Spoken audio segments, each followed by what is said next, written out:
Good afternoon, everyone. We are getting ready for the first round of Just Time Randomizer. We will be getting underway very shortly as we get to watch Moonblizzard take on Artemis in our next matchup. Going to go give them the ready signal, and they will get underway shortly.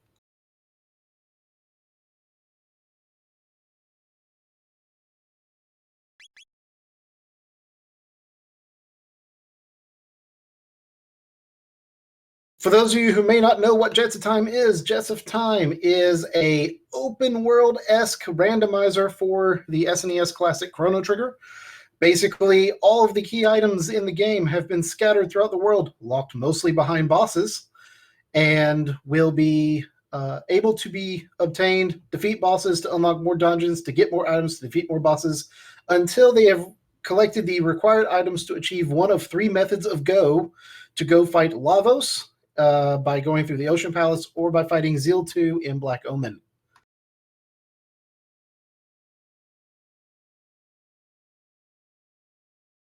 And the timer's going, and our runners are waiting. And I don't know if they're unaware that it started.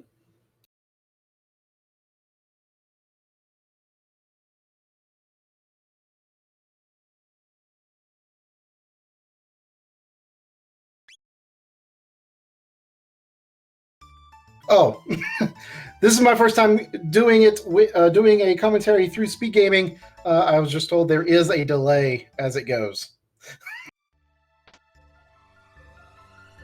So, pardon my confusion.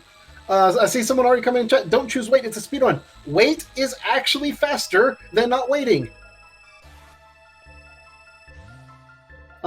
Waiting requires or means that you are able to take the time to attack to make your attacks, but the enemy is not allowed to attack you while you're selecting your things, which makes it safer to actually make it through. An active battle timer, along with a high battle speed, will actually result in a significant amount of death and trouble as you fight some of the more difficult bosses. We see both runners starting off going and doing some shopping. Moon taking the time to adjust his battle speed, while Artemis is making his way, looking for some items starting off. At the beginning of the game, you're wanting to get a collection of mid-tonics, ethers, revives, shelters, heals, basically all of the consumables you would need to make it through the game. We see Moon bypassing a little bit of shopping. He's looking to pick up some items out of the desert. Typically, this is an in-game quest area, but he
All right, I'm hoping that maybe this has fixed the problem. I hope people can hear me now. If someone in chat can, let me know.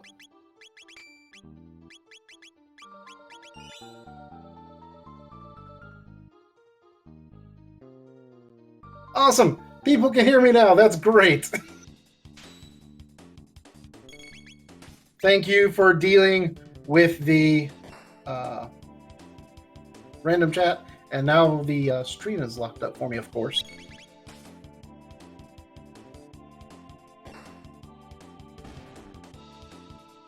All right. Now, I think that has everything fixed.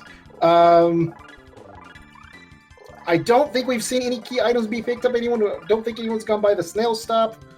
I take it back. I'm seeing on the tracker now that moonblizzard did go pick up the broken hilt, which I'm guessing has either come from the snail stop or the carpenter while I was trying to fix issues there. I'm seeing in the chat that Moon picked up the hilt from the carpenter, so the snail stop still has not been checked. We do see that Frog is our third character in the cathedral. A team of Marl, Robo, and Frog is probably not anyone's idea of a great team. So I expect, based on that, we're going to see at least one, if not both runners, decide to full clear the cathedral and go pick up a fourth character and hope that they grab someone else. Since I'm guessing this means no one heard the spiel of what this is, Jets of Time is an open world Chrono Trigger randomizer. Key items spread across the world, mostly hidden behind bosses. If you collect the correct set of key items, you're given access to fight Lavos through the Ocean Palace or to fight Zeal 2 through the Black Omen.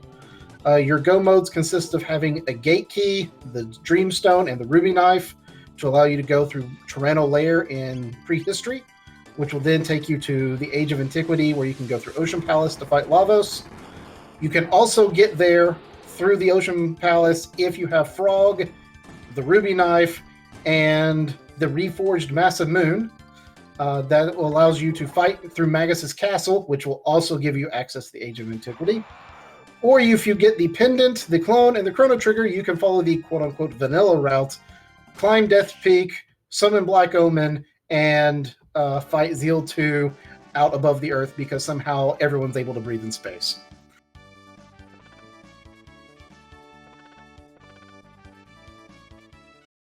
As we're going, we see Moon has now made his way into the cathedral. A couple of extra items in his pocket for clearing through the desert for items. He does have one key item up on Artemis. However, Artemis has made more progress into the cathedral itself, so both runners doing a pretty good job of catching up with one another. And the cathedral itself will not open any sort of key item. It just gives you access to a fourth character, but given this team, a fourth character is very much desired.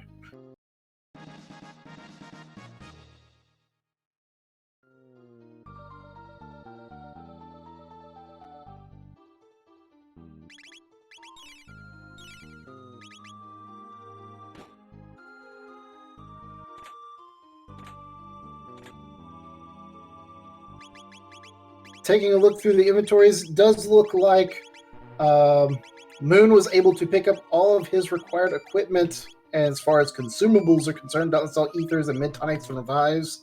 I've not seen Artemis check his inventory, but typically that means if one character is able to get, one runner is able to get it, then both runners have the required access. You'll also notice that the techs have been randomized. As part of this randomizer, the techs you get, the order in which you get them is all random. So each character still has access to their normal set of techs. You're not going to have anything crazy like Frog learning Luminaire, but Frog may learn Frog Squish as a first tech, or he may learn Heal as his first tech.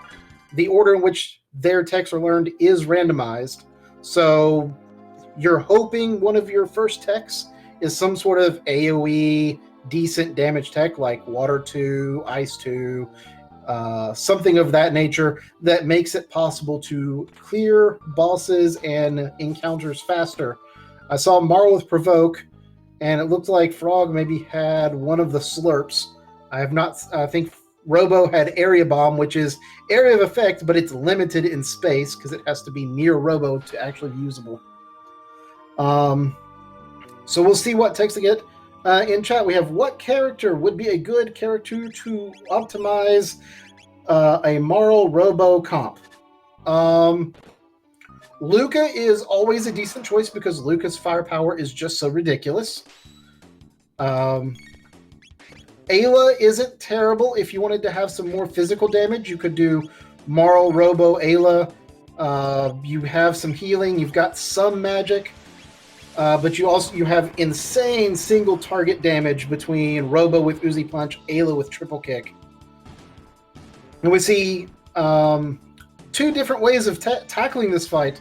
Moonblizzard and Artemis have basically synced up in fights, but Moon waiting for the enemies to close in so that Robo could use Area Bomb to make a clear, while Artemis is doing single target auto attacks with Marl, who can't auto attack, Frog, who requires a good sword to auto attack, and Robo, who actually does a decent job of auto attacking.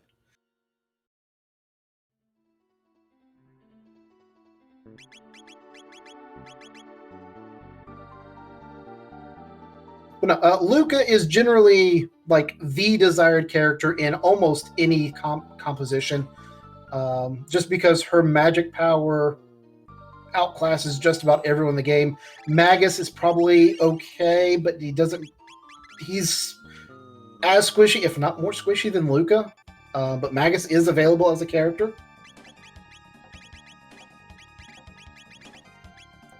This team, just as it is, doesn't bring much unless you manage to find ridiculously good equipment. If Robo got a Crisis Arm, Marl got a Valkyrie, Frog got maybe Room Blade or something, this team would be capable of completing the game, but it's certainly not fast.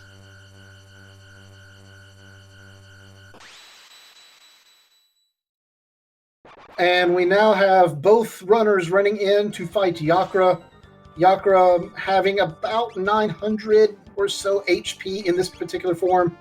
You're looking for some way to get a lot of damage out quickly. Luckily for Moon, Yakra is staying in a range for the Area Bomb. I saw Frog with Heal, so he has no attack tech.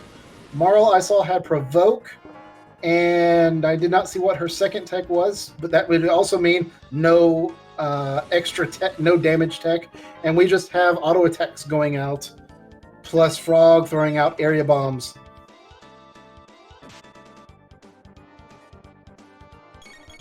On Artemis screen, it does look like Frog's second tech is Water, Water 1. So a little bit of extra damage coming out on Artemis' side. So despite Artemis coming into the fight second, he may have an advantage in terms of damage. But we do see Marl on Moonblizzard's side doing significant damage with just basic auto attacks, which leads me to believe he found some sort of weapon upgrade in Desert that Artemis does not have. So kind of a even split of damage there, as both runners are going to get Yakra down in fairly short order. Moonblizzard taking it down a little bit after 13 minutes, and We are waiting to see when Artemis is able to take down Yakra, but it should be fairly soon thereafter. This is shaping up to be a good race just because if the initial checks and the initial lineup all work so that both characters take, or both runners take a similar route, it makes it very easy to tell who's in the lead and just how far behind each other are. That said, divergent routes are a lot of fun because it just makes it interesting to see who gets lucky in finding what items where.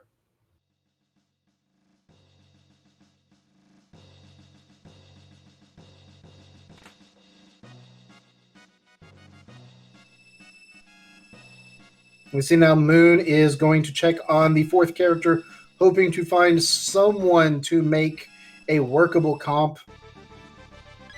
And we have Luca. So you do get the powerhouse, which means that getting this fourth character is incredibly important. We'll get to see who he swaps out for. Chances are Frog has seen his last use unless they have to go through Magus's castle. And Artemis now taking down Yakra on his side. So about a minute apart between the two runners.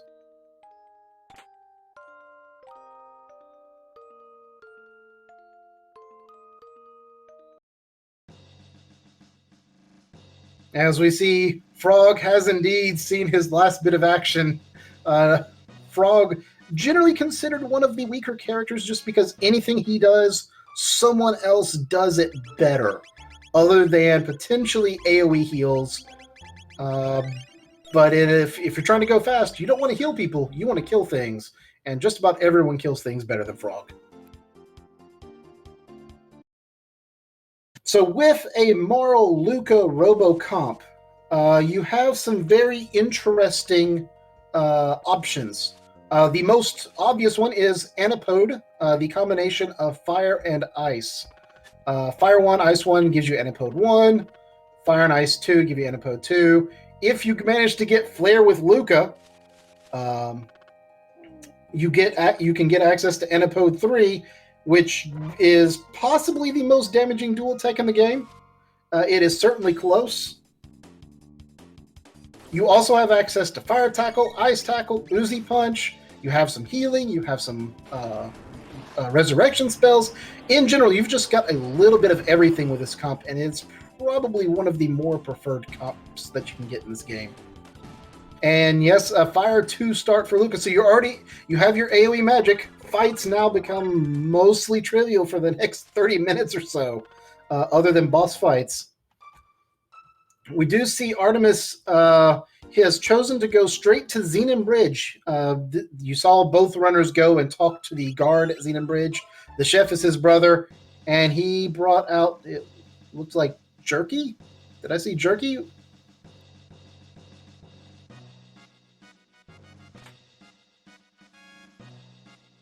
I caught just a couple of letters as the screen was sped by.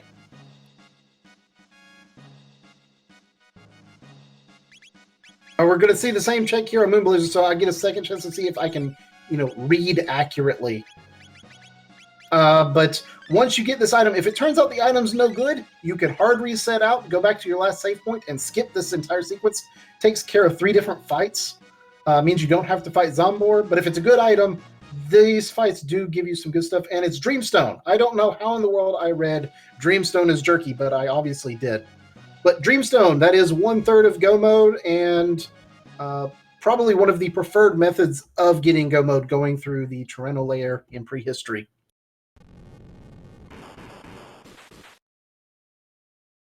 For those who may have not played Vanilla Chrono Trigger, it's been a while since you've played Vanilla Chrono Trigger, or are interested in joining the randomizer. When you get to Xenon Bridge, you're faced with a couple of fights against Ozzy and some summoned skeletons.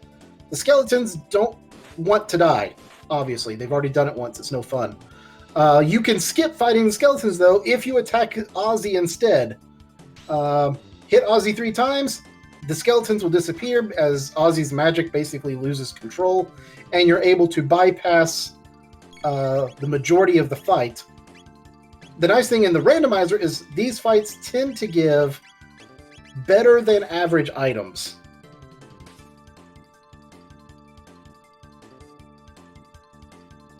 And whatever you get for the first item, you're pretty much guaranteed to get for the second fight as well. And then after you've done 2 fights, you fight against Zombor. It's a giant 2-part skeleton who's got some special mechanics behind him. We see Artemis is getting ready to start that Zombor fight.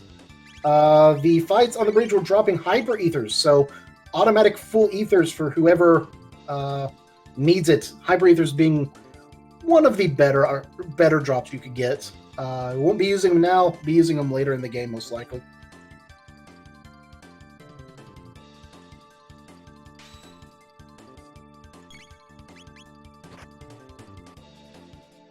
And as the fight against Zombor gets underway, the head and body of Zombor share alternating elemental resistances. The top is weak to water and shadow. The bottom is weak against fire and lightning. With this team, you're going to see some water damage using the head. You typically want to take care of the head first, otherwise he unleashes an attack where he just says doom repeatedly before blasting you with a giant laser and dealing massive amounts of damage. And considering Marl and Artemis, who still has Frog, are 2 of the lower HP characters early in the game, that could be just a single hit KO on both of them.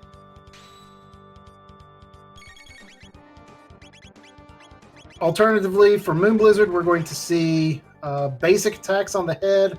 Rocket Punch is non-elemental. We'll see that attack.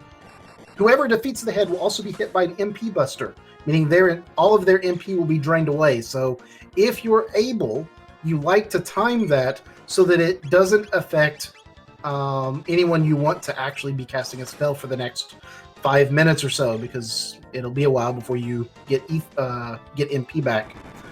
So for Moon, I would expect to see anyone but Luca get hit with the MP Buster so he can follow up with fire damage. For Artemis, I imagine Marl's the one he wants to get hit by the MP Buster, just because it seems like she doesn't have a tech that's particularly helpful at this point. Robo could still Rocket Punch. Frog could still heal. For Moon, we see it go off on Robo, so Robo's MP is drained away, and Luca comes out with some napalm to attack the legs. As we see Moonblizzard making short work of Zombor, as Artemis with a team maybe not quite as strong at this point, taking a little bit longer on the fight. And we just saw an example of that doom attack coming through.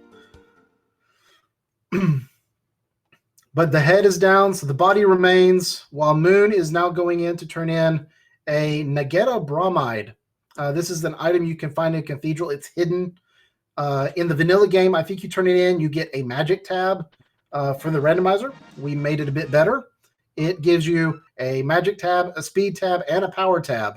And given that this game ends around a level 30, as opposed to level 50, level 60 of the vanilla game, finding these tabs for extra stats is pretty important, particularly the speed tabs. Speed is king.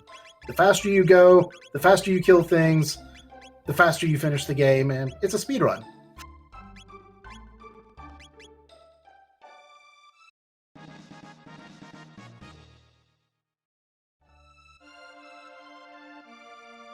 Now we see Moonblizzard doing a bit of shopping that he must not have done at the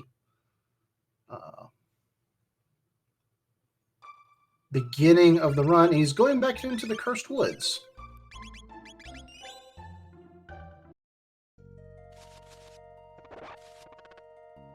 We see Artemis finishing up with Zombor, getting the Dream Gun drop. That's a nice weapon for Luca, although he doesn't seem to be putting Luca in his party just yet.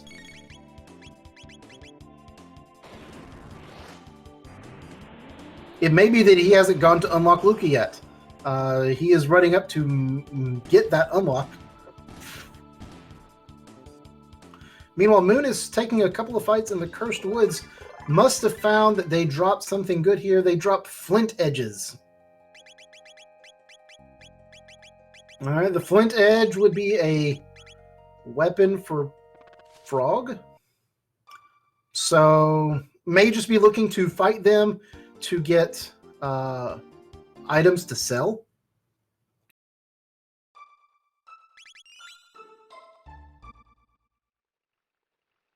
And we now see Artemis has gone and picked up Luca and has made the same decision. We don't need no frogs in our party.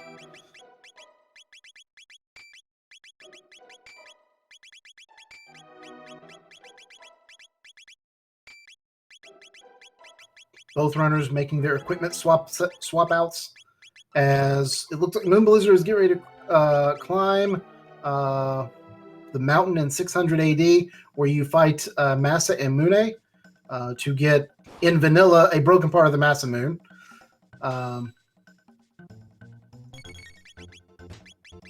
In the randomizer, it will hold an item, which could be a broken part of the Massa Moon.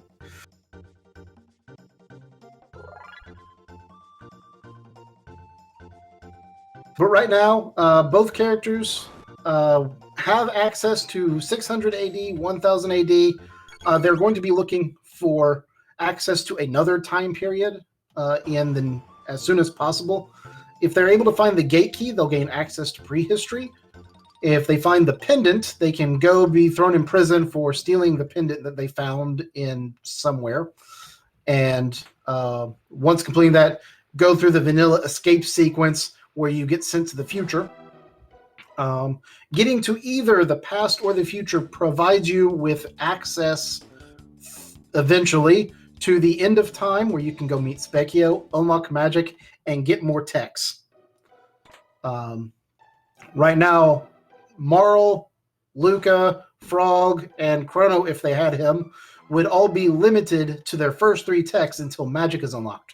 Robo, Ayla, and Magus, by virtue of not needing to learn magic, or in Magus's case, already knowing all things magical, don't have to unlock magic and can unlock all of their techs from the get-go.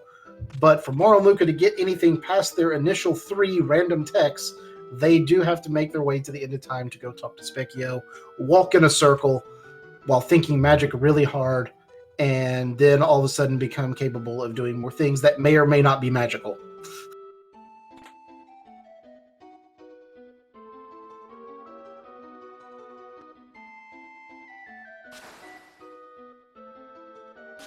Angirl is right. Having Marl thrown into prison for stealing her own pendant is pretty interesting. Moon jumped off of a waterfall, and the screen appears to have glitched. Oh, good. Going into the menu and coming out has fixed the glitch. I was about to say we might end up seeing Moon having to take a reset, but luckily a quick menu transition did fix the glitch.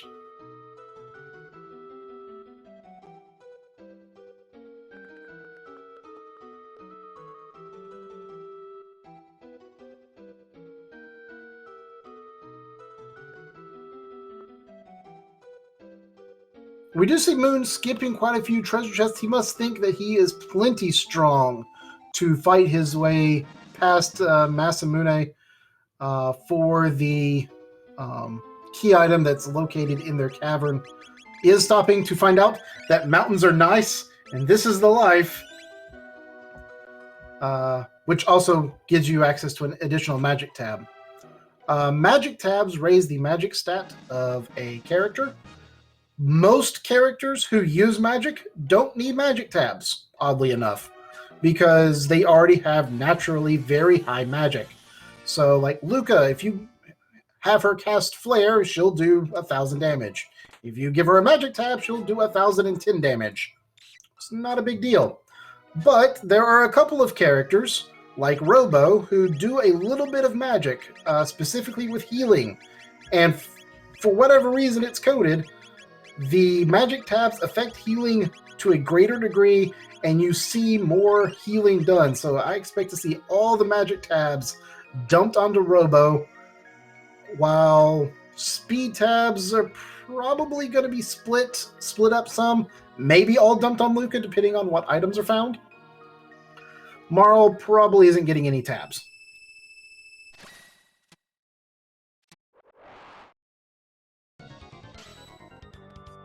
Marl's reason for existence is to have double techs with Luca and Robo, and to cast haste once she learns how to make people run really fast.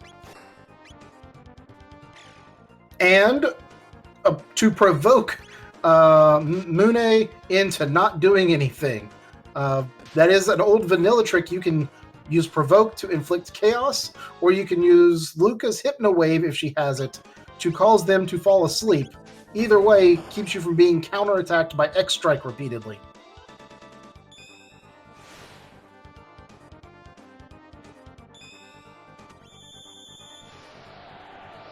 Until something hits both of them and knocks the confusion off.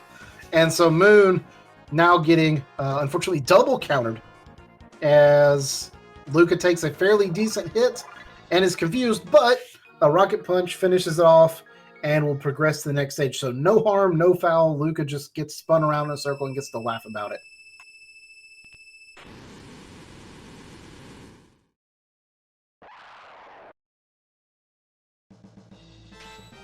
Artemis continuing his climb up the mountain as well. We're seeing him check a few extra chests, trying to find a couple more key items, while Moon is taking on the combined forms of Massa and Mune. Without Chrono, this fight is a bit more dangerous. You do not have the capability to interrupt the storing of tornado energy, which is basically a giant AoE lightning attack that will do fairly significant damage to your party. Combined with the fact that Masamune's punches will do 150 or so damage to just about any target, and the tornado that is going on now will also do nearly 200 damage, just about one-shots a full health Marl. This fight is not a joke. This is probably one of the more difficult fights as you get introduced into the randomizer. The logic sets it up that this is somewhere you come early, and unfortunately, it's also really painful.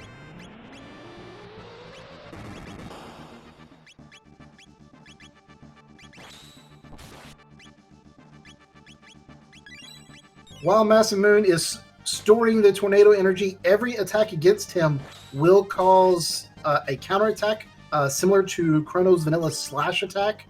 Looks like the solution to it was Marl is wearing some sort of white vest or white mail that is absorbing lightning damage.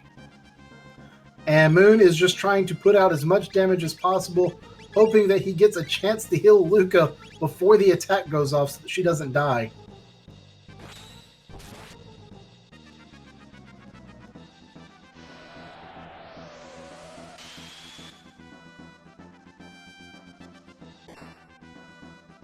All right, we see the attack go off. It did about 100 damage to everyone except for Marl, who got healed for 100 health. In the meanwhile, Robo has just been tossing ethers at Luca. Luca has been throwing fireballs left and right at Masamune, but a quick punch knocks her out. But Marl has life too as her second tech, so she gets revived at full health with no effort at all. You don't have to heal them or anything. Everyone's back on their feet. That is a heck of a nice starting tech.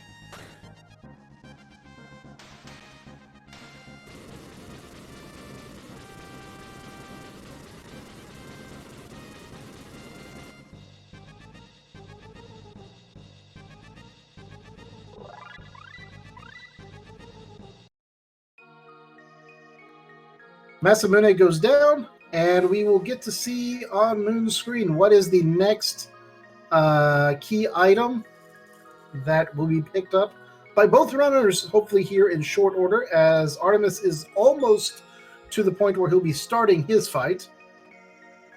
About the same time that Moon is riding the wind back down into the valley.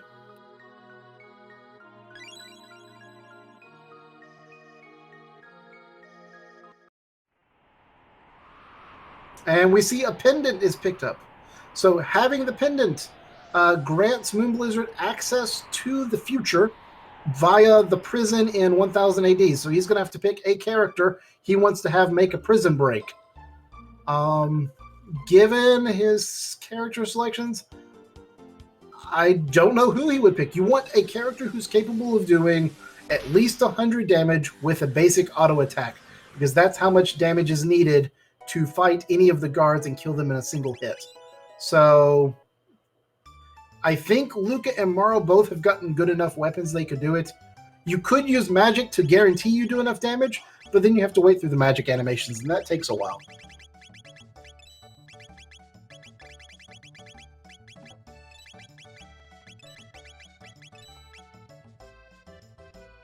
But casting Fire 2 would be faster than not having anything at all.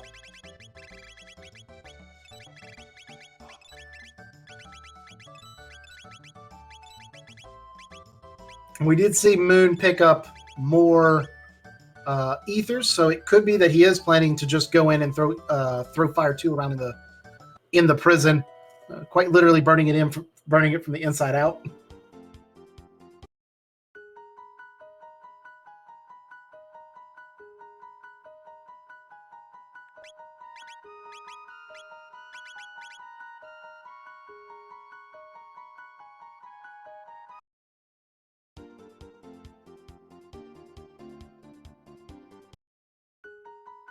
All right, we see Artemis getting ready to pick up his fight.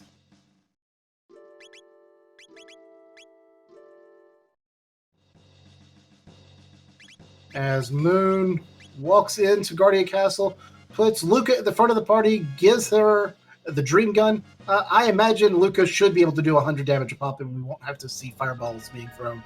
Should just be a couple of shots to take out the guards. Maybe use fire in the situation where you have to fight two at once.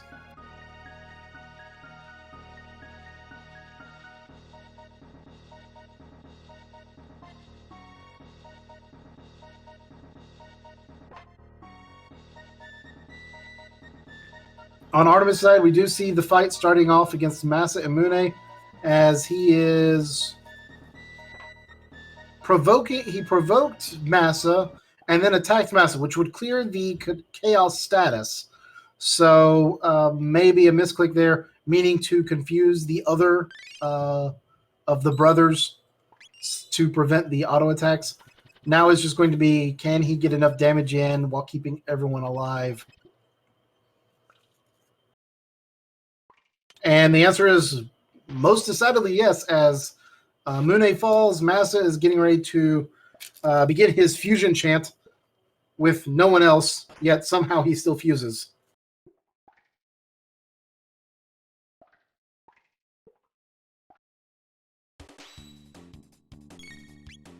Oh, I see Moon using Luca in the castle, dodging the guard instead of knocking him unconscious so that he fights both of them at once. It's a little bit of extra experience and tech points. Might be slightly faster, but in any case, he is going to be able to make short work of them both. And here is going to try and squeeze in between the two shields. It's a fairly tight window, although at least with Luca, you've got a fairly small hitbox. And saw they drop Ruby Gun as an item, so we've got an extra weapon that I don't remember off the top of my head where that falls in the hierarchy. But in any case, you have something that's going to drop, that's going to sell for a decent amount of gold. Getting extra gold early is pretty helpful just because it means you can buy more consumables. Over on the right-hand side, Artemis is trying to deal with Masamoon as he is doing his own storing of tornado energy. But like Moon, opting just to try and damage through it all to get the fight over as soon as possible.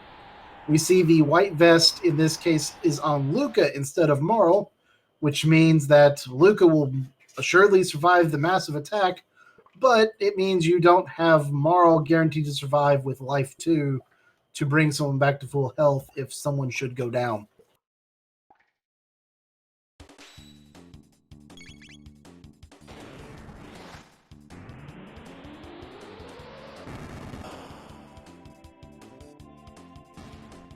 We see Luca making short work of the guards, introducing some barbecue to the menu as everyone is just burned down and making way into the fight against the dragon tank. 3-part fight. There's a head, a body, and some wheels. The head heals everything else and is also immune to fire and lightning damage. If you happen to have shadow damage or ice damage, the programmers didn't think to give him immunity to that because they didn't assume you'd have anyone who was capable of doing that. Because typically this fight is Luca and Chrono versus the world. Now you've got the princess and a robot.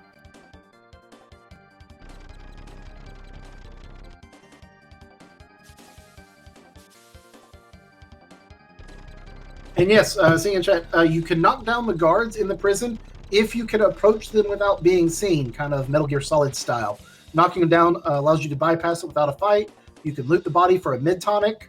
In the randomizer, fighting them is quick and has the potential, as in this case, to drop really good items. As we see moonblizzard now starting the fight with the dragon tank, he's going to throw mega bombs at it. It looks like he's going to just try and take out the body and wheel first, maybe, while leaving the head alone. Because the head's not going to take any damage from the fire. No, I take back. He is auto-attacking the head while having Luca bomb everything else. Artemis, still fighting Masamune, is bound to be getting close to the finishing of that fight.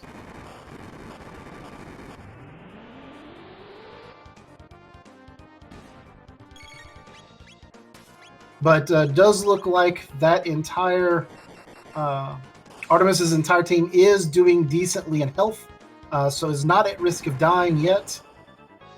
It's just a matter of getting enough damage out while keeping everyone alive. And there goes the flashes. Masamune is down for Artemis. He's going to be picking up his pendant and likely making his way to the castle to head for the future as well.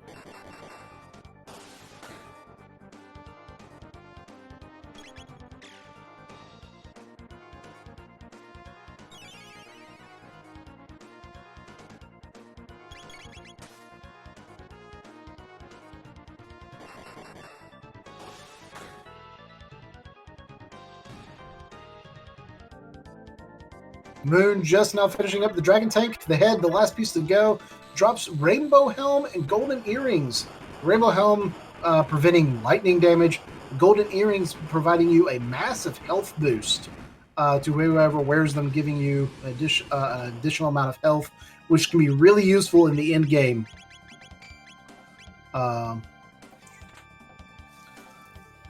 Makes it, because most of the time, like I said, we finish the game around level 30 to 35 in that time in that level area. Most characters have somewhere between 500 600 health, which is almost enough to survive an attack from Lavos in most cases. But you do have Luca and Merle in this combination, and they are incredibly squishy. So we will see if one of them maybe gets a golden earring to be just that little bit healthier, a little bit stronger. Make sure they're not getting one shot at the end of the game.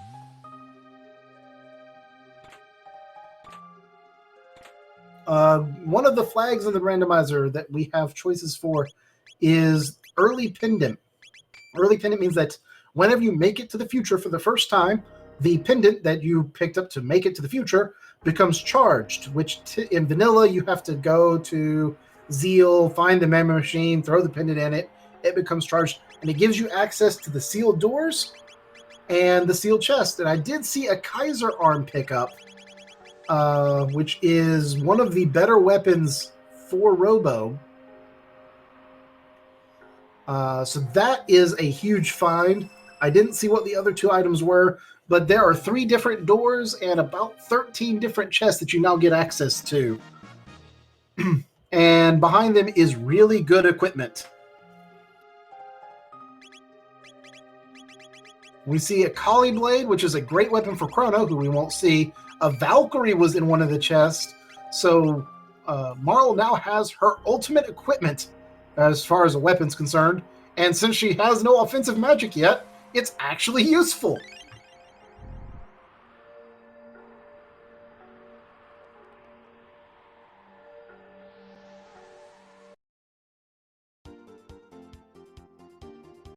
I see people asking for more puns. If I had another announcer here and I could take a breath, there would be more puns.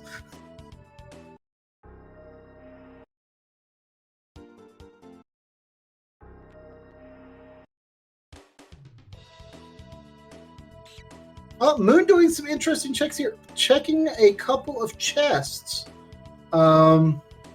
Just for a couple of extra items to see if there's anything good in them. Did find a silver stud, which will make MP cost cheaper. When Luca learns Flare, having a silver stud or a gold stud to reduce that 20 MP cost is pretty important.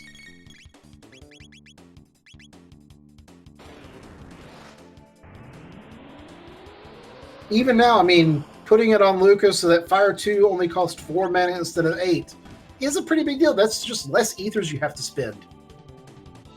And we see Artemis decided not to go straight to the future. We have a big route divergence here, as Artemis has dipped into Hecarim's cave. To defeat Hecarim, you have to have some magical power, but you've got Luca with Fire 2. That alone is probably enough, since everyone else can just throw out tonics and ethers and keep the magic going. While Moon is busy picking up Magus and is replacing Robo with Magus. He wants all the magic. And Magus is starting with Dark Matter. So there's where your Silver Stud's probably going to end up going. Magus with Dark Matter on pickup just means that, I mean, that's every fight in the game other than bosses made simple.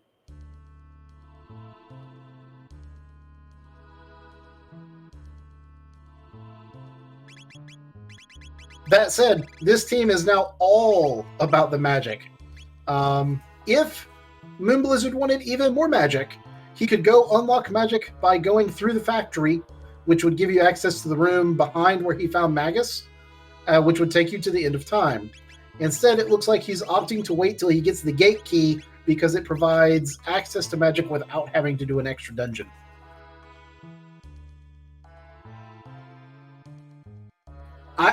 Amazingly, I rolled this seed. The last seed I rolled forced people to go on to Mount Woe in the Age of Antiquity just to progress. So I'm not entirely sure what happened. Apparently, I'm losing my touch.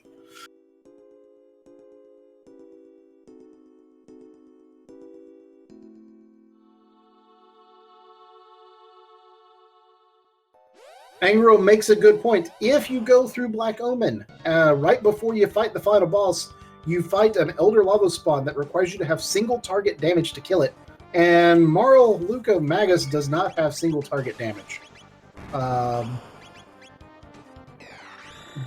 There is nothing.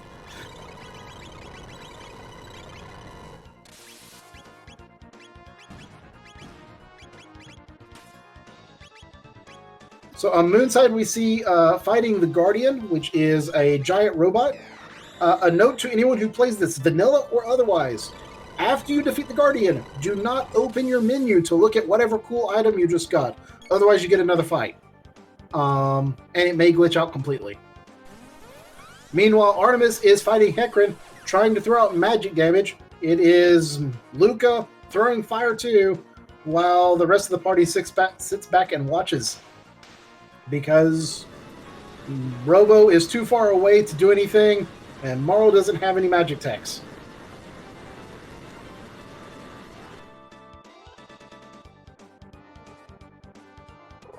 We see Hecarim entering his counter-attack mode. Basically, if you attack him now, he attacks your entire party with water, too. You wait for the break. It gives you the ability to resume your attack. Basically, it's just a free chance to heal and ether up. But that fight seems to be going well. We see Moon making the chase for the rat. This is the gatekeeper of like casual players playing Chrono Trigger, learning how to run this little maze and catch the rat. When I played vanilla, I can't count how many times I had to do this to actually catch the rat. It's kind of embarrassing now.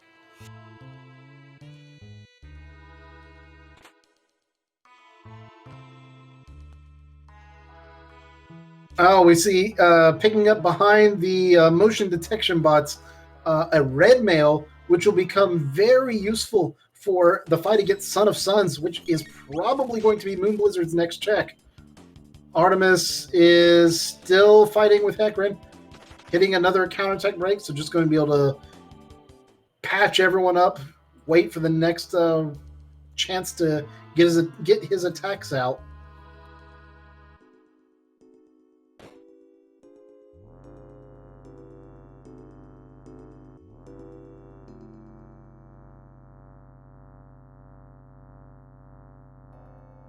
And Hecarim falls down, roars a couple of times before disappearing in a wave of Technicolor light, as Artemis is going to go pick up a key item that Moon has no idea about, while Moon is stepping into yet another secret chamber with 4 awesome chests containing another amulet, another red mail, a star sword, and a magic tab. So extra amulets are good. We see Artemis being bit by the whirlpool bug. The trick here is you can save on the overworld and do a hard reset, which will allow you to bounce out and come back in and be able to be thrown out of the whirlpool. But he didn't save on the overworld, which means he's going to have to fight Hecarim again. Oh no!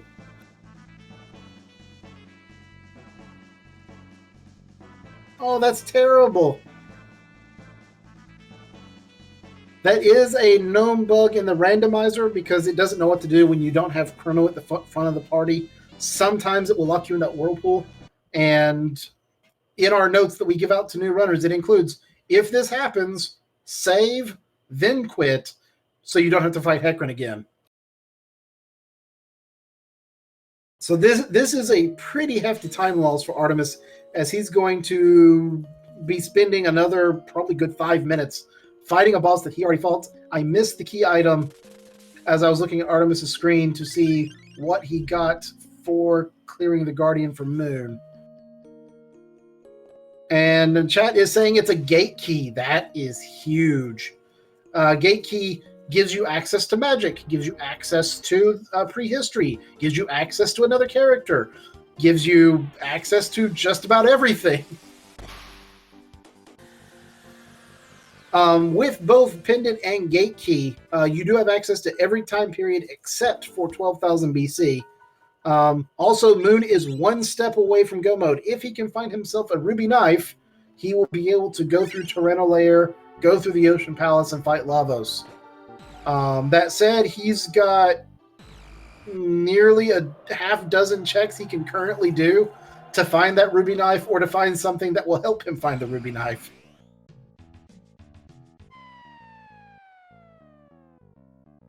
And Moon is taking the time. He's going to go unlock magic before he goes and fights Son of Sun even, which is a good idea because by this point, both Luca and Merle have learned their 3 techs and are no longer earning tech points. So by going and unlocking magic, he'll guarantee himself they start learning magic again. And I want to say that the first tech is a fairly low amount of tech points needed. So he might actually get double tech points off of the fight because of an old vanilla bug where if you learn a tech, you earn however many tech points you earned a second time. Now, if you watch the vanilla Chrono Trigger speedrun, you see them kind of abuse this climbing Mount Woe in 12,000 BC to learn some extra techs really fast. There's not a good way to abuse it quite as badly in the randomizer, but it's still a nice little trick to have in the back of your sleeve to get extra tech points if you time things out correctly.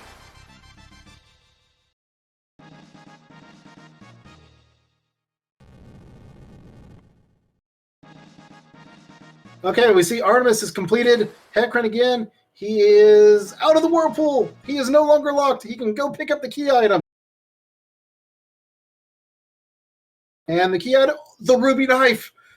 Oh no, Artemis has the other part of go mode.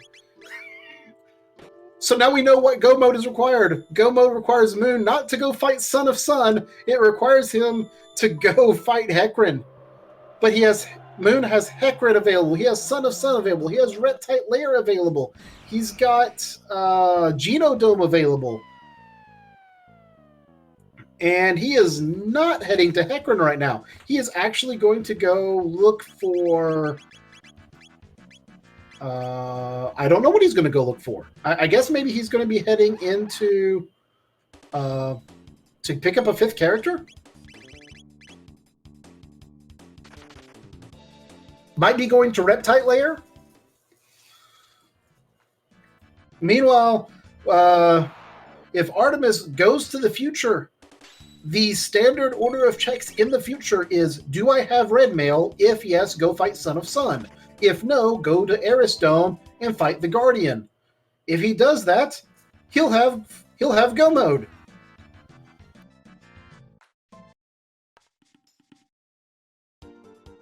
Dr. Cossack, he cannot... Well, he could go grind at Reptite Lair, but he can't go to Chrono Lair yet because he doesn't have the Ruby Knife, unless he's just thinking, oh, Corinth rolled this seed. Obviously, Ruby Knife is on Mount Woe, and he's going to blind check Mount Woe, which would be hilarious and terrible.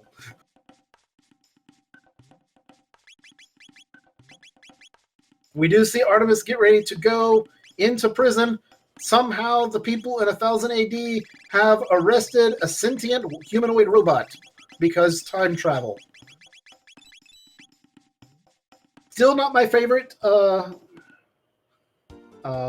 Still not my favorite prison break. My favorite prison story is that Magus gets taken to prison. Yeah, 400 years ago we couldn't beat your army, so instead we are going to put you in prison.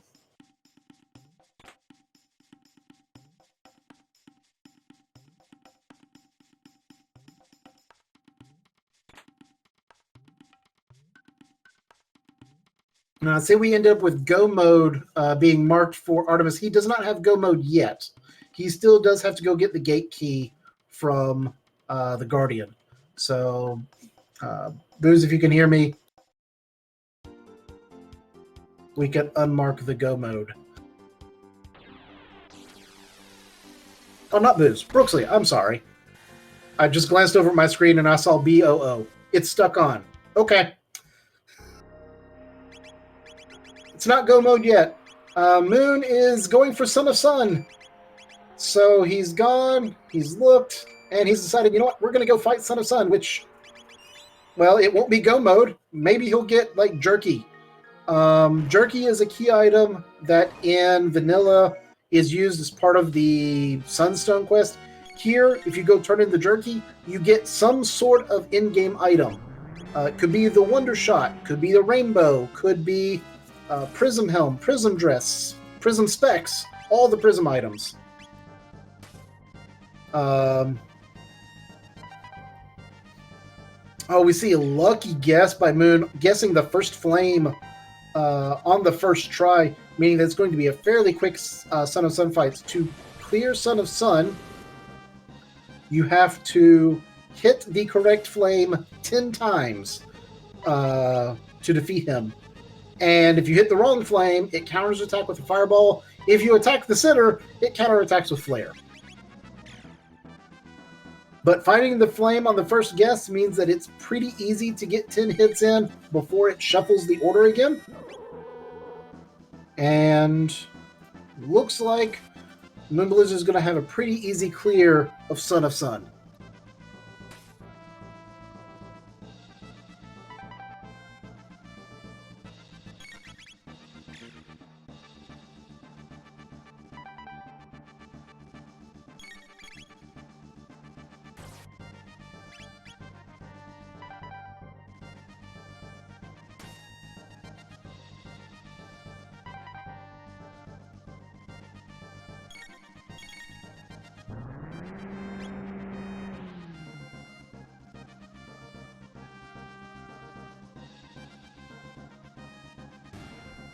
Well, we do see Artemis making us, well, I was going to say save Fritz, but it looks like he's just getting the treasure chest.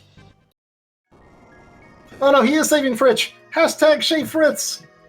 Save the poorly executed man. Get your 10 free mid-ethers if Chrono's in your party. And only if Chrono's in your party. moonblizzard does defeat Son of Sun and gets a ribbon for his trouble. The Robo Ribbon is a physical version of the power-up you'd get for clearing Genodome in vanilla. It's a nice buff. It's auto barrier plus prism specs plus sight scope for Robo. Equipped as an accessory, so in place of like a golden earring or a gold stud or an amulet or something of that nature. Sunshades, not prism specs. Sunshades. Almost as good. So it's a nice item, but I don't see Moon using I don't see him using Robo, so I don't think he's going to use the Robo Ribbon. We do, however, have him making his way into Hecarim's Cave, which means once he gets there, he will have Go Mode.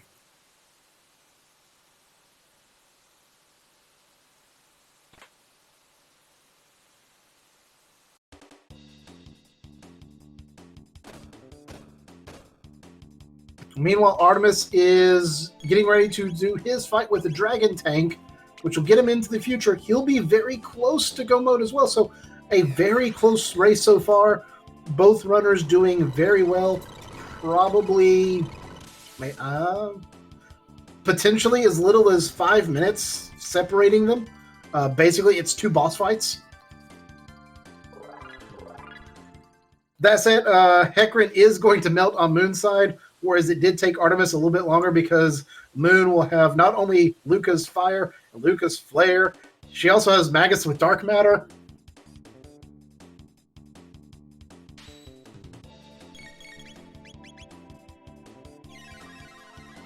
But this team is a bit of a glass cannon.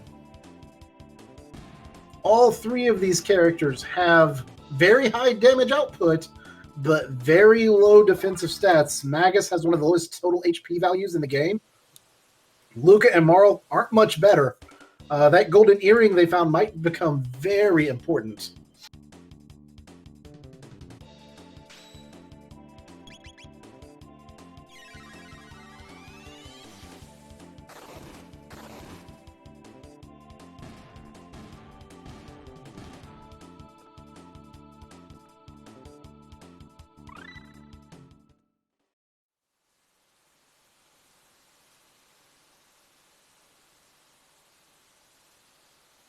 We see a nice bat skip from.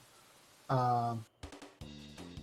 see the check. Ice is about to get unlocked, and this is where you're going to see that double tech point go through. Moon just checked, saw that Ice was about to be unlocked, so he's taking a fight that he wouldn't normally take because it gives 20 tech points, 25 tech points in that range, and it's going to be doubled because he learns a tech while he's doing it, if he counted correctly. It also tagged off of Luca and Magus as well. Everyone got bonus tech points.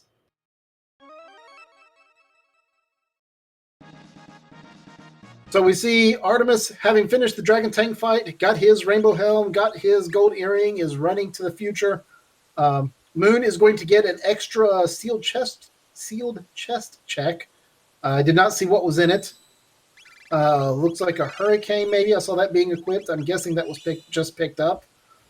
And we're going to see Hecarim get utterly melted here in terms of just raw magical damage output.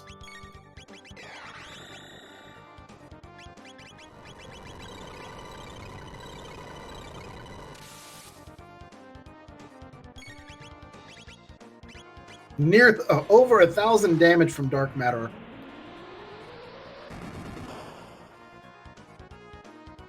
And Fire 2 coming out as well with another 600 damage.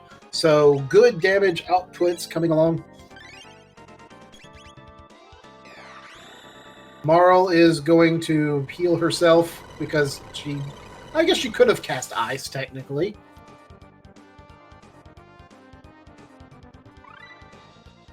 And there goes Hecarim, which means, barring Moon not going to go talk to Tabin, Moon is going to be in go mode in just a few seconds.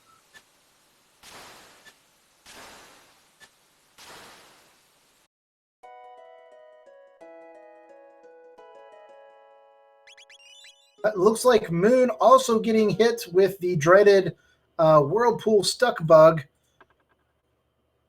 but everything got saved.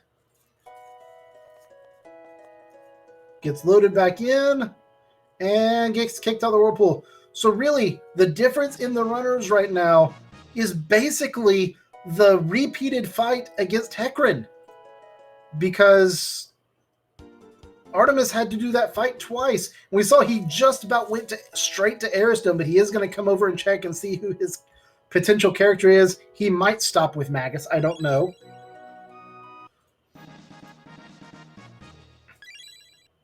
And we're seeing a Megaton arm and a sight cap being pulled out. A sight cap is a pretty good defensive item.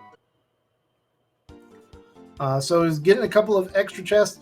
He is in go mode. We're going to see if he's going to go straight to Chrono Layer, if he's going to look for a few more chests, trying to get a little bit extra because he is a bit under-leveled at this point.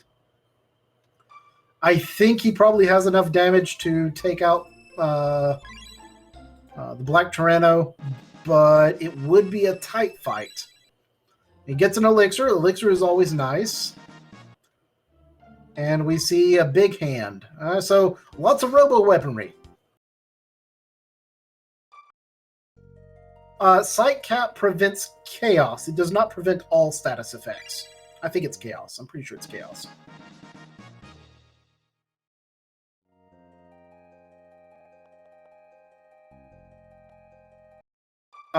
But we did see an extra amulet be found. So moonblizzard currently has 2 amulets already. And there is a store in Zeal that will sell you an amulet for a lot of money. I want to say it's like 63,000 gold. You can buy an amulet. So he could, in theory, have his entire team outfitted with amulets and be completely immune to status effects. But that means he's not wearing studs, earrings, or like dash rings.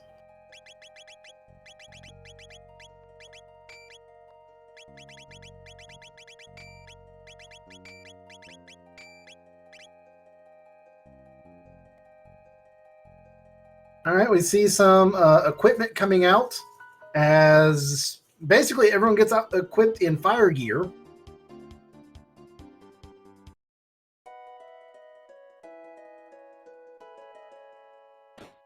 Oh no, we see Artemis is choosing to go into the factory because he wants to get magic for Luca and Marl. Which is in and of itself is not a bad decision necessarily, except we know that the gate key, which would give you faster magic, is also go mode and is located about 3.5 screens to his left.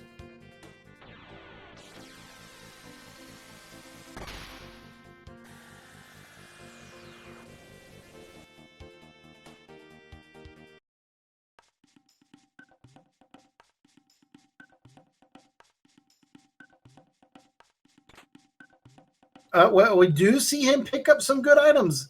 A haste helm is picked up. Haste helm granting automatic haste status, which might eliminate the need to keep Marl in the party if he picked up Magus. Or allowing anyone else to be hasted without Marl having to spend a turn casting haste.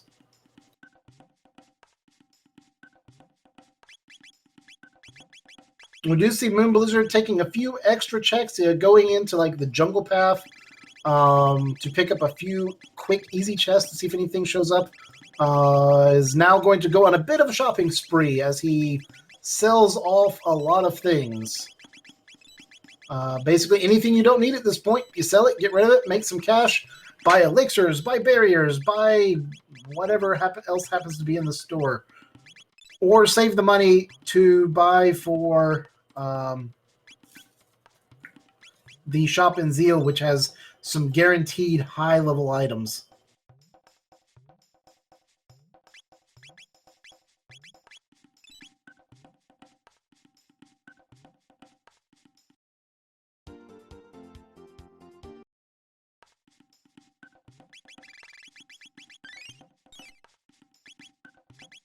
So Moon is making his way towards the Tyranno lair. He's going to be able to take his chances fighting the Black Tyranno. We are getting close to Flare and Haste. Moon is deciding to spend his speed tabs now and is splitting them between Luca and Magus. Magic tabs are being thrown onto Luca. Technically, in this particular team comp, no one needs magic tabs, so might as well give them to Luca, I guess, since she's going to be your best magic damage dealer.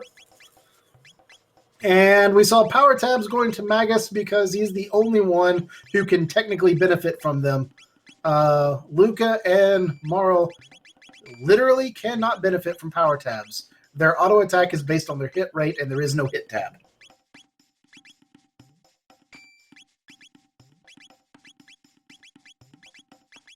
So a little bit of extra equipment going on. Artemis making his way through the factory. One of the most annoying fights in vanilla, the 5 acids and alkalines. He got a decent combination if he can get them killed fast enough so they don't all blow up in his face. Fire is not the correct answer, however. The acids and alkalines are weak to lightning damage. Fire damage might cause them to blow up.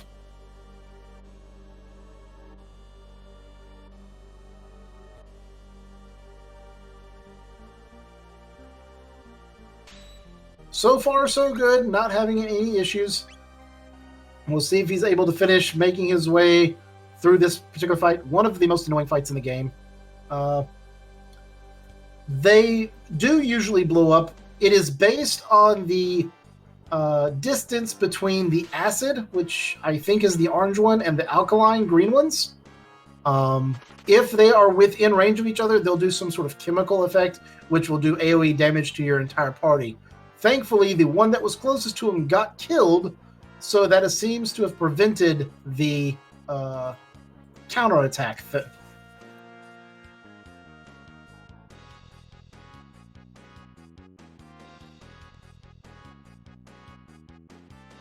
Getting some decent items out of the factory. We saw the haste time. We see a power seal. If you are sticking with Robo, power seal is not a bad item for him. Increases the damage that would be done by Uzi Punch, increases the damage that would be done by his auto attacks. We know that once he gets Go Mode, obviously, based on Moonscreen, we're going to see him get a Kaiser Arm, so Robo's guaranteed to have a great weapon. Yeah, this is the seed of Robo weapons. That is great. I think we have seen just about every single Robo weapon pop at least once.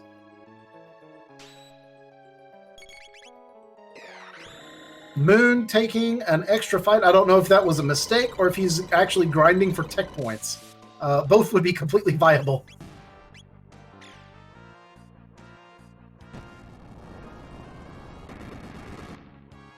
Artemis now getting ready to fight the Robo clones. In the randomizer, this is a dangerous fight because if you kill one of them, the rest will start counterattacking. If you kill 3 of the 4, the remaining 1 will start self-destructing, yet somehow not blowing themselves up every turn and doing AoE damage. So there's a lot of damage output here if you're not ready for it.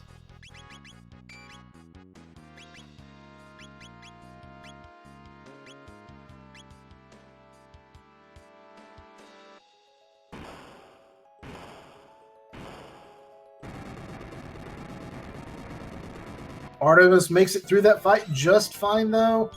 Picks up an alloy blade, which would be for Chrono, that no one knows where he is. Actually, I take back, we know exactly where Chrono is. Chrono is sitting on Dactyl Peak, and no one is going to go look for him.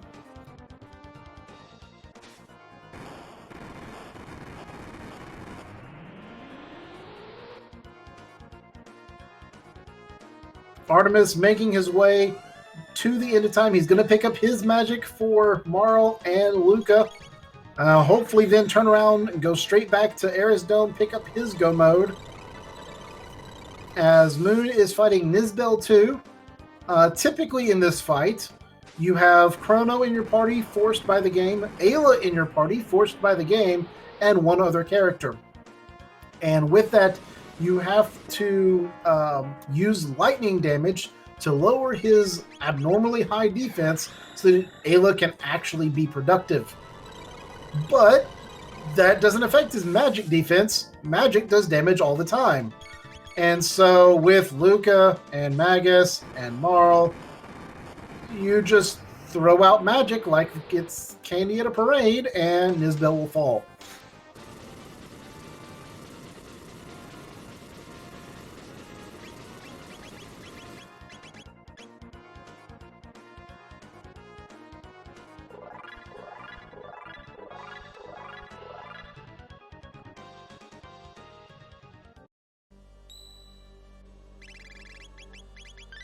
We see both Artemis and Moon did the same thing when they went to go learn magic. They pulled Frog back in their party, giving him a slight reprieve from sitting in the blank nothingness that is the end of time, and instead let him learn magic and immediately kick him right back out. No one needs a frog in their party. Yet.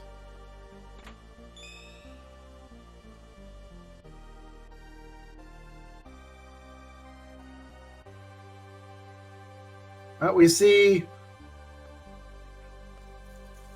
Moon getting ready to go take on the Black Chrono. Is going to have to beat a countdown clock. This team probably isn't going to survive Chrono's ultimate attack unless it happens to be fire-based. And then a Doomsicle for Magus. So, congratulations.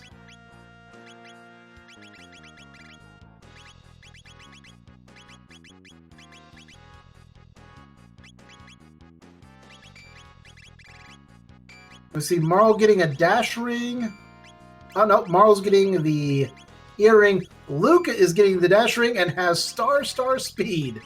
And, oh, now doesn't have star speed because the tab invest is being taken off and replaced by a red mail.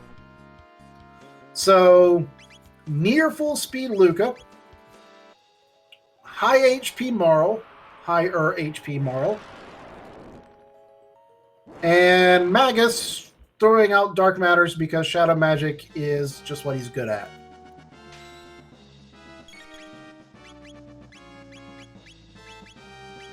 Artemis is making his way through the Eris Dome.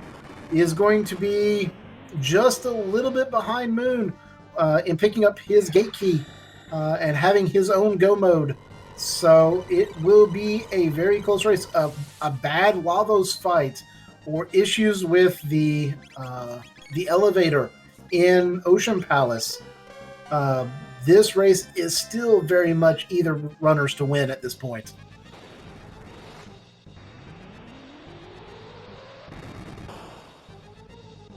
And yes, it's still just a little. It is quite literally a single dungeon. That is a dungeon. And Chrono Layer is actually a fairly quick dungeon because you can run or dodge every encounter, all but one encounter.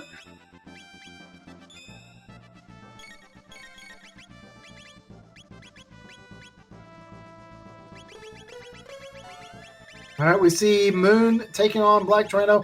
Has got barriers on his entire party. It's taking time to put haste on everyone while he's waiting for the countdown to begin so he can start doing real damage. There's the message he was looking for, and in comes all of the damage.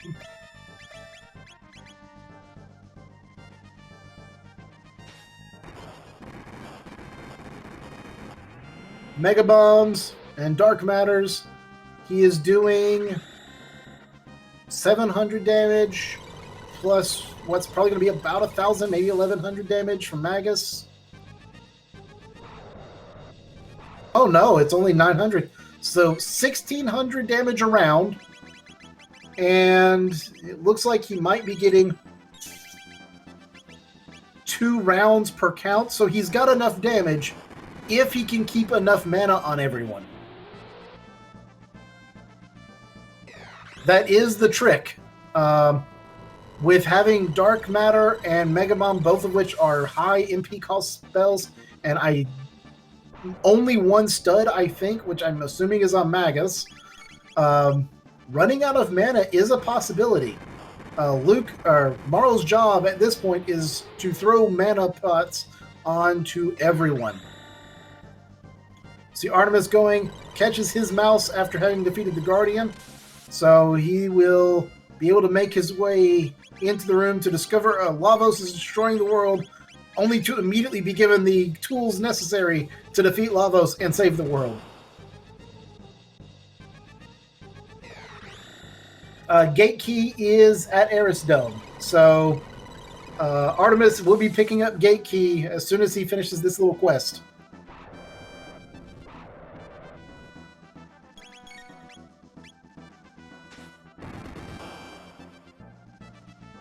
All right, we see Moon has just about run out of mana. He is throwing a mid-tonic onto Magus. He does have the Silver Stud equipped, so it is only 10, so that's 3 cast of Dark Matter. Luca is out of MP and has resorted to auto attacks. So we're down to a 2 count. It is possible that Moon might not finish in time to avoid the big attack.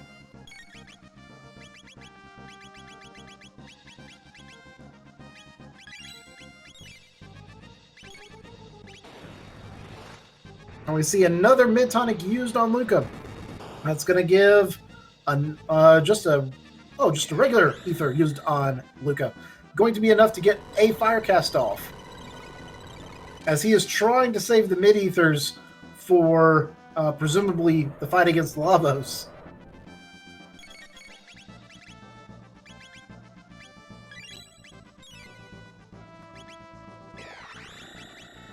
And now an ether onto Magus, which means Luca will not have enough mana to cast fire. So if Dark Matter and an auto attack don't finish it, it got a lucky crit. And there's the countdown. It's finished. Massive attack coming out, and it's going to do 300 damage across the board. Those barriers saving moonblizzard's run, as Marl is dropped under 10 HP. Magus is under 50 HP. Oh, sorry. Luca was under 10 HP. Magus was under 50. Marl with the gold earring was sitting comfortable at 300 HP and could have cast Life 2 on anyone. But those barriers saved so much time.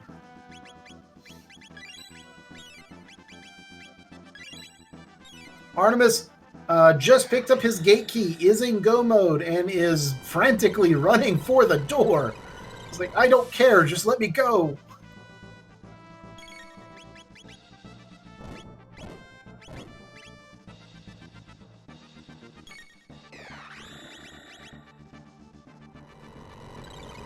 Chrono still not going down. Black Chrono is a very interesting boss in the randomizer because his HP is randomized between, I want to say, 8,000 and 13,000 HP. And moonblizzard has just defeated him, gets a speed belt and a barrier for his troubles, but more importantly, is going to be pushing his way onward to the Age of Antiquity, which will give him access to Zeal, Ocean Palace, and eventually Lavos.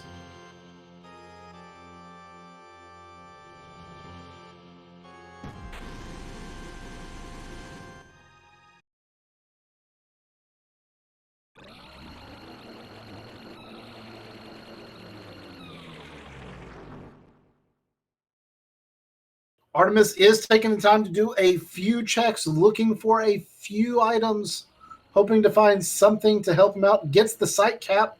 That's a pretty nice find. We need to see. We'll have to look at item status. I know that Moon only had a couple of mid-ethers. So does he have enough mana restoring items to make it through Ocean Palace and Lavos, or is he going to have to go take another side shopping trip to get some extra mana restoratives? He had plenty of plain ethers, which are great for in-between fights, but you don't want to have to use ethers in combat. 10 mana a pop is just not time efficient.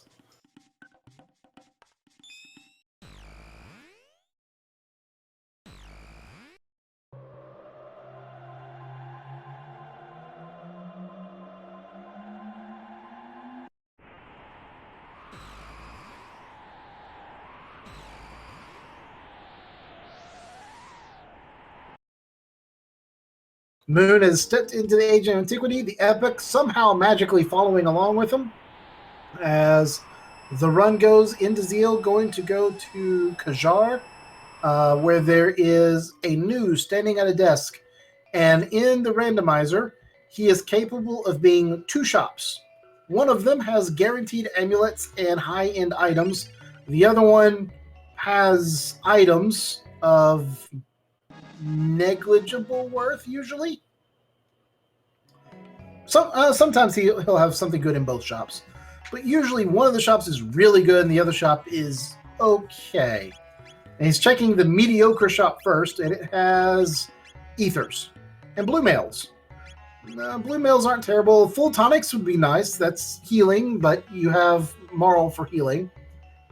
Moonblizzard whips around the table, because apparently if you talk to someone from a different direction, they obviously have different stock. And mega elixirs are for sale. So at this point, you basically you check your gear, get everyone equipped and whatever you want to make sure you have for the final fight, and you sell off everything else and buy yourself a mega elixir.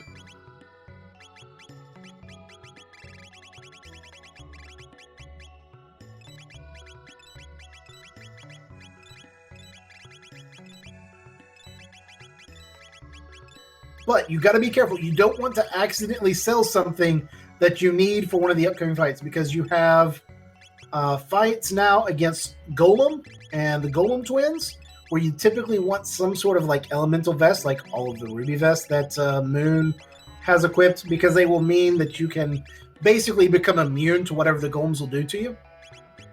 But you also want to make sure you don't accidentally sell like a power seal or something that you actually want to keep for the end of the game, that you're not using immediately because of reasons. So Moon has raised 100,000 gold. That's enough for 2 mega elixirs.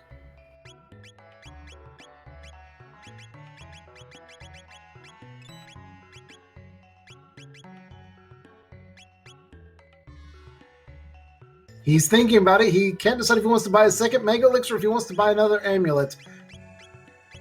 Or no, he's going to buy... No, he decided the mega elixir is the way to go. And now he's thinking, oh, I might try to raise enough money to buy some more hyper ethers too. This shop has the potential to just attract everyone to buy all of the things, spend all the time buying things.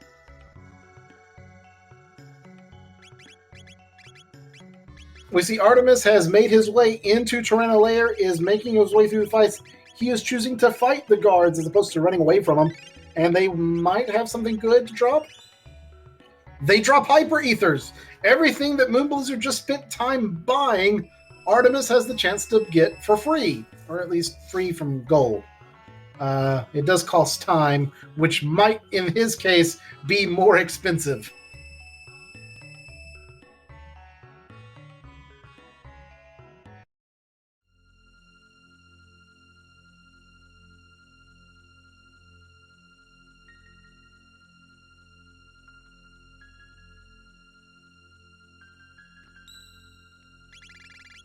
That's right. Time is money.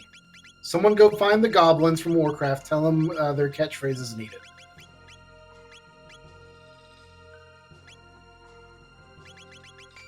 Moon taking a moment, checking, make sure that everyone is wearing red mail or at least ruby armor to reduce fire damage. Anything to make it so that the fight against the golem is as smooth as possible. The way the golem fight works, whatever element you hit him with, he will retaliate with that element on his attack. But you get 3 attacks to his 1, typically. So that means if you attack him with Ice 2, followed by Dark Matter, followed by Fire 2. The last element he was hit with was fire, so he will attack with a fire attack. So if you have a bunch of red males, your final attacks with a fire attack, he attacks you with a fire attack, you get healed, he sits there and cries, and then eventually burps poison gas at you. You just have to make sure that you get all of your attacks out before he gets his attacks out, because he tends to hit with some very hard attacks. Physical attacks can be either Iron Orb, which cuts your HP in half, or some fancy fireball-looking thing that is not fireballs that can do one-hit KO physical damage against low defensive targets. Shadow turns into Laser Spin. Water, I think, is Ice 1. Fire is some sort of Fire Burst, maybe Fire 1. But then later you have a fight against 2 golems, and they have more powerful attacks. And basically you really, really want to have those elemental absorption males to make that fight simple.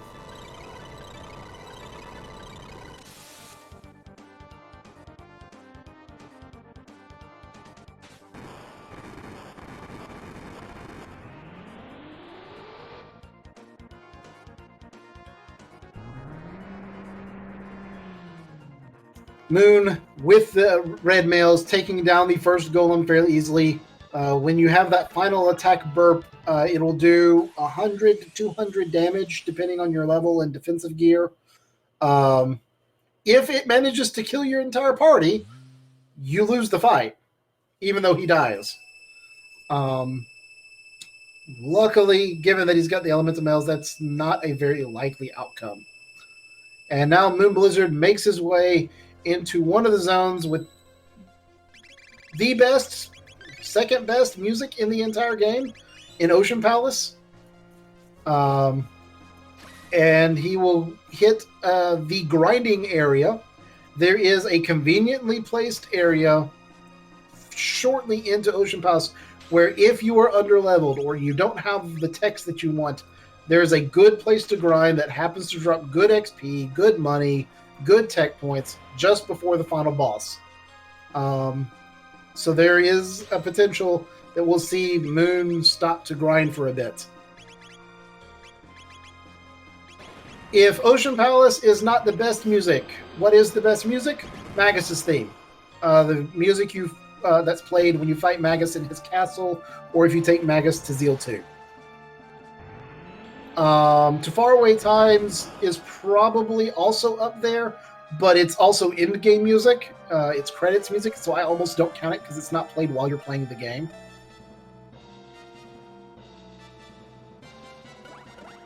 And to be fair, that's just my opinion. I do not maintain that anyone has to believe that. But if you think something else, chances are you're wrong. Magus's theme, Corridors of Time, Ocean Palace. Okay. Everyone really likes Corridors of Time. That was never something that I really enjoyed. It's good, but it was nowhere near Magus's theme for me. And Ocean Palace just feels like, oh, you're getting ready to go fight a big boss, which you are. And then, well, bad things happen.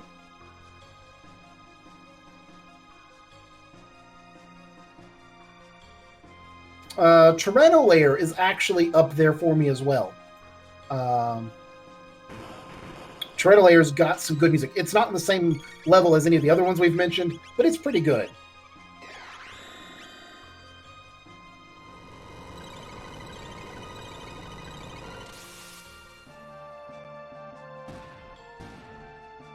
We do see Moon is using Dark Matter to almost one-shot the first of the grinding fights. This corridor that Moon is in is the grinding corridor. You can either take the first fight over and over again by leaving up the stairs and coming back, or you can run up and down the corridor, whichever one is faster for your character setup. But Luca just learned Flare, and Flare will one-shot everything in this room. And now Frog is being swapped in. Moonblizzard is going to be looking to teach Frog Squash to Frog to deal with the elevator.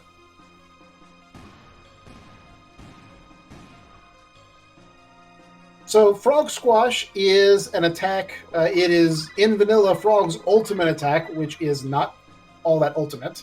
It is the next tech he learned. My goodness. What luck is that? So what Frog Squash does, it does damage based on Frog's missing HP. There is a statue in this corridor that will attack you with fireballs outside of combat that lets you drop your HP basically manually. Whoever is at the front of your party loses an amount of HP every time one hits. You stand there long enough, it will drop you to 1 HP. It will not kill you because you're technically not in combat. You take Frog with Frog Squash or Ayla with Dino Tail. That's the other variation of this you see. And you can go into this elevator, that's the next zone, where you have 3 forced combat fights, and you just say, Frog Squash, Frog Squash, Frog Squash, and all 3 combats are done. It's quite literally spam A if it is your fastest character. Now, a problem Moon might have is Luca has 15 speed. Frog may not be able to be the fastest character.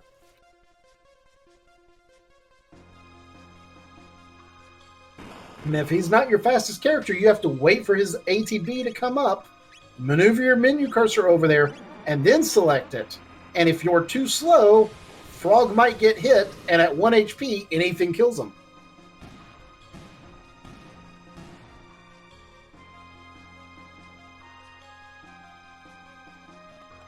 Meanwhile, over on Artemis' side, we haven't gotten to talk too much about his run through Chrono Layer. He is fighting Nizbel too, and is...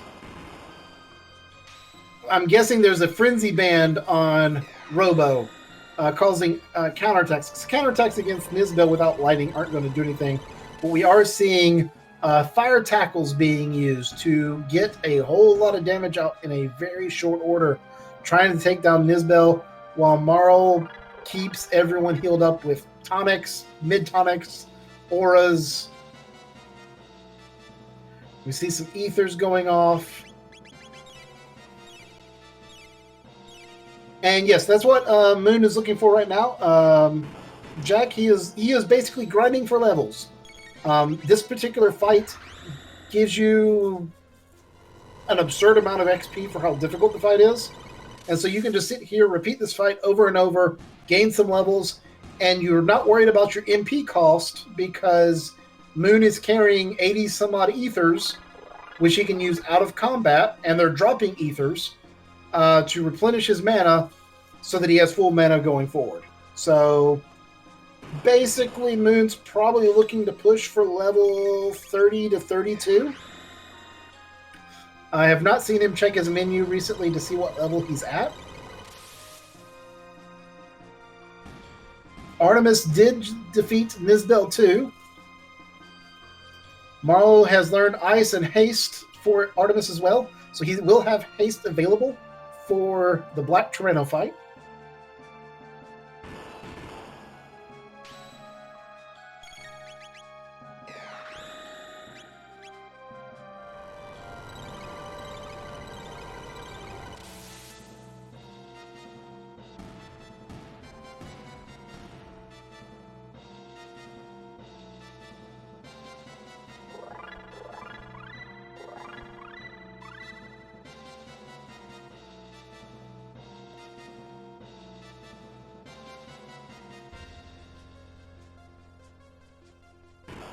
So just a couple more fights probably for Moonblizzard, because once you get to around level 30, you will still gain a level or two between the end of this room and fighting Lavos, because you will have the elevator, which will give a few levels, the fight against the Golem Twins, and the fight against the Lava Shell to get some experience. So you don't have to get all the way to your preferred level, you just have to get close. Luca sitting at level 29, so maybe see one more level out of Luca before he goes on. And then we'll see if Artemis does the same strategy, or if he feels like maybe he's behind a bit and will decide to try and push without grinding as much and maybe make up some ground there.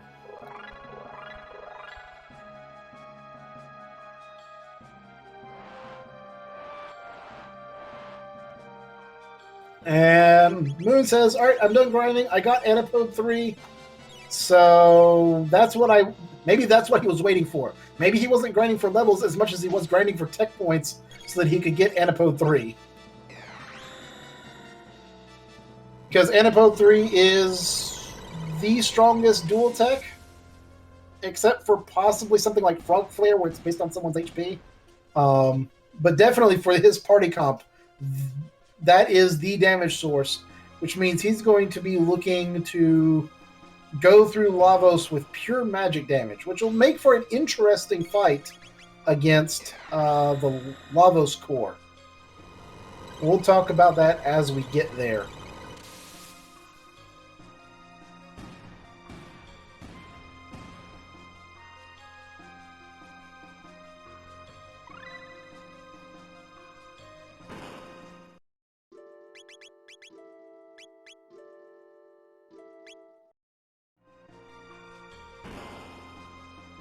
Artemis getting ready for his Black Chrono fight. Moon forgetting Frog has to be at the front of the party to get hit by the fireballs. So you'll see every time one of those fireballs hit, Frog makes his little leap. That's just Frog's HP being dropped down to 1, because everyone knows the best way to defeat the game is to have fried frog legs.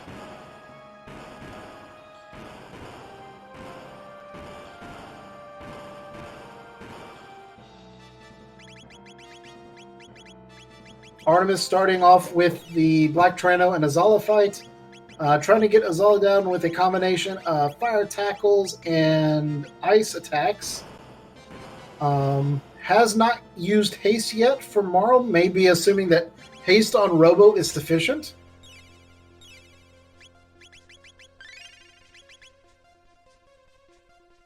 And something to be very careful about, there is a save point right before you get on the elevator. And if you're used to using shelters at every save point, you have to be very conscious not to shelter and accidentally heal your 1 HP Frog or 1 HP Ayla so you can still use the techniques. Otherwise, you have to go back up to that room and wait as he eats through the entirety of your HP.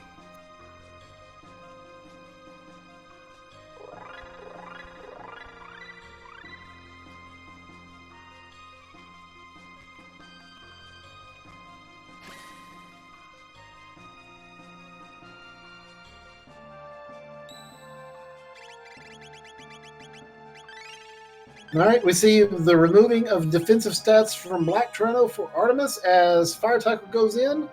We'll do 1,500 damage. And now Haste is being cast on Luca. So 1,500 damage around, plus maybe a little bit of contribution from Marl. While Moonblizzard is going to be demonstrating why Frog Squash is so good, giant frogs rain from the sky, everything dies. Thankfully, there is no fight against the gazebo in this game.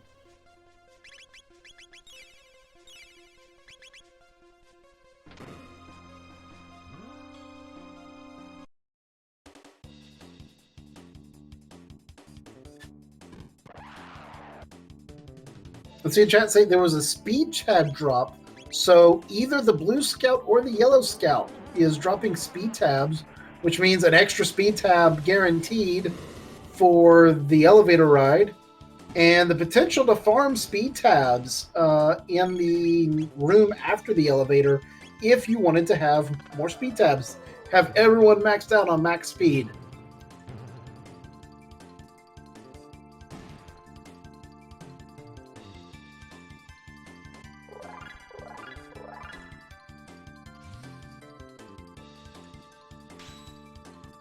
Artemis still throwing out the fire tackles. We see the roars coming out.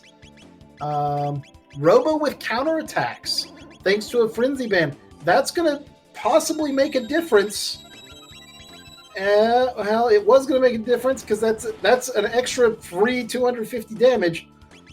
is there going to be enough damage to take out Chrono before the attack goes off? Because unlike Moon, Artemis has not used barriers. So if the attack goes off, everyone might die. And the attack goes off as he was trying to decide which attack he wanted to use. Is anyone strong enough to survive? No. Artemis unfortunately gets a full party wipe at Black Tyranno. He's going to go back to his last save point, which hopefully is after the Nizbel fight.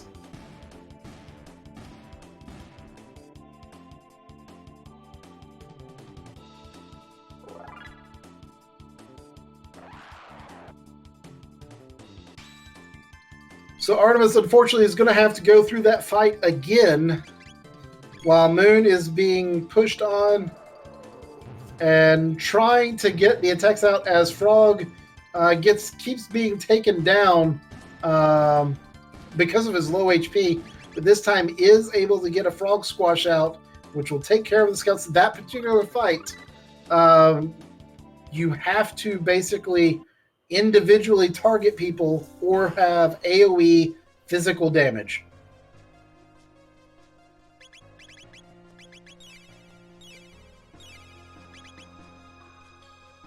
And it looks like Moon may decide to farm up a couple of extra speed tabs. Instead of trying to go for a tricky skip here, he's just decided, nope, you know what? I'm going to summon more frogs, because summoning frogs means you win games.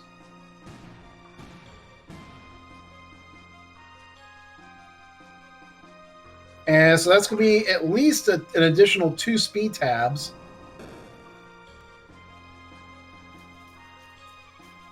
And it doesn't look like he's going to grind it. So 2 speed tabs. So that's 4 speed tabs that he got that you wouldn't normally get in the progress of the game. Never mind, he's skipping one of them. He is going to show off the swag skip that particular fight, and only pick up the 1 speed tab.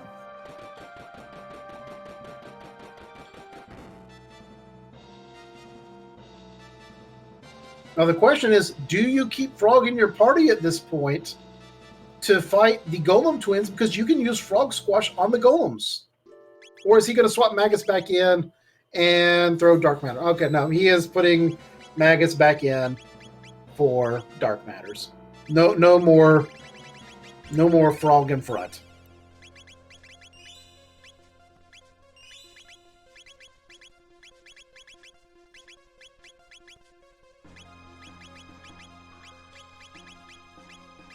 Artemis looking for the best way to save and have a clear path to get into back into the Black Tyranno fight, so that he doesn't have to maybe do as much clearing if he happens to fail again. Taking a couple of fights here. Hopefully the next time through he'll have a little bit more experience, have a better plan in mind to be able to take out Black Tyranno. But that is a tough fight with any team at low levels, because you just don't have the damage to get through yet.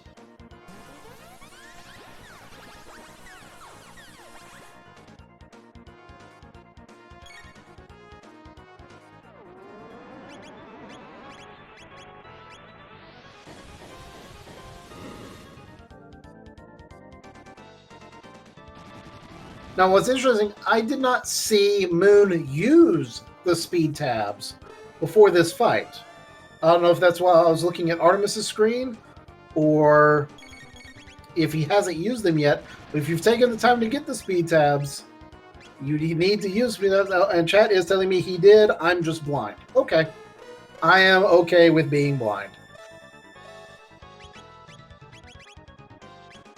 Quick, someone toss me a heal.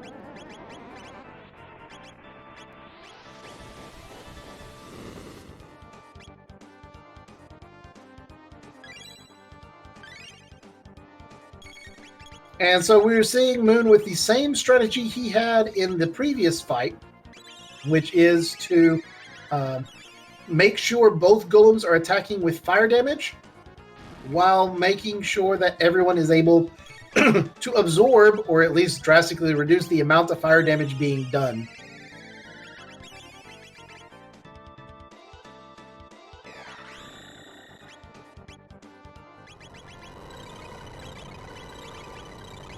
Cryotic Tiger, yes, sometimes you're lost in Thieves Town, stuck in a jail cell, waiting for some mute boy to come lead you into the light.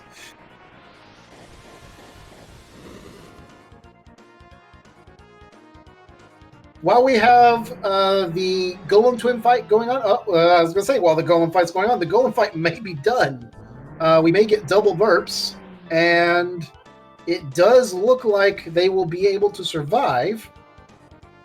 So Moon now has 3 fights left to end this game.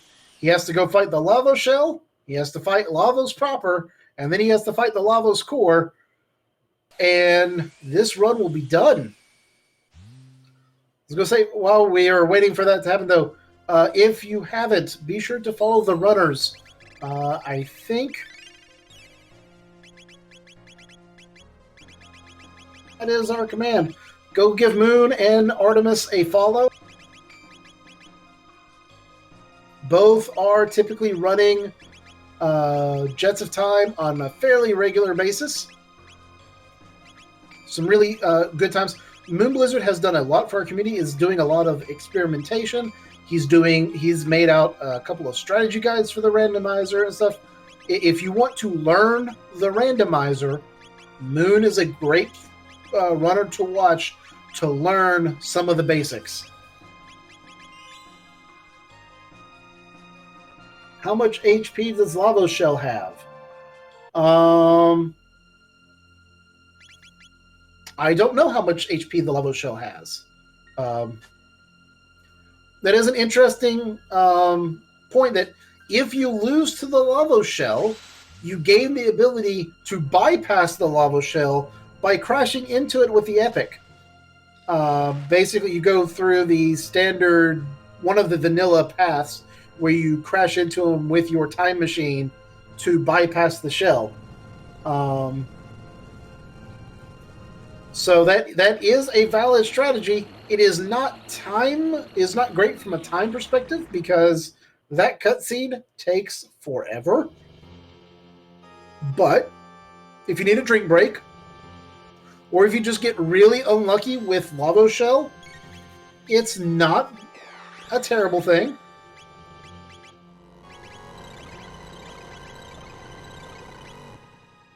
We do see the fight with Lavos Shell starting. Meanwhile, Artemis is starting with Black Chrono. Round 2, as fire tackles are going off, haste is going off. Gonna have everyone hasted early this time, I think.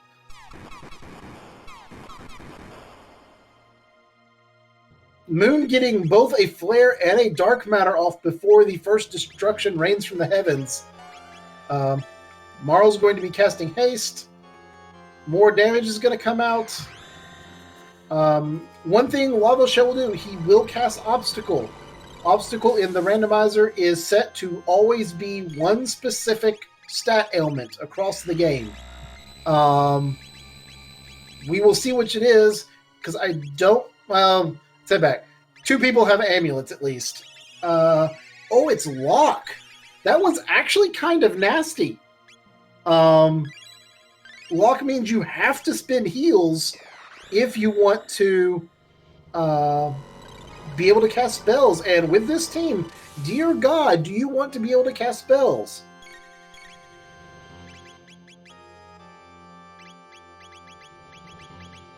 But since 2 amulets have been found, technically the entirety of the group that casts Antipode 3, which is the important part, is capable of still casting, because the amulet will block all status effects. And Luca almost being dropped there, as she's dropped under 50 HP. Over on Artemis' side, we see shields and barriers going up, trying to protect against the countdown attack, as fire tackles continue to come down.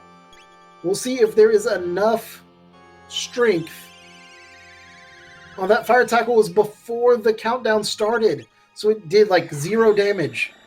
That's unfortunate.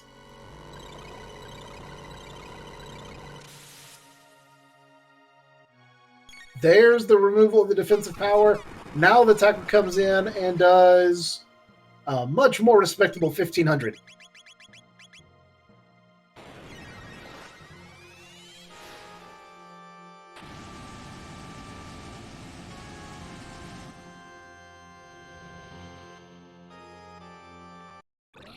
And we see for Moon, Lavo Shell has just gone down, drops a red mail. Lavo Shell is down. There is a save point inside, meaning that you can go save your game, use a shelter. There is also a portal that will take you out of the shell. But if you use that portal, you have to either use the epic to get back in or go to the end of time and use the bucket. As it is, I think Moon might be feeling a bit of pressure to get going.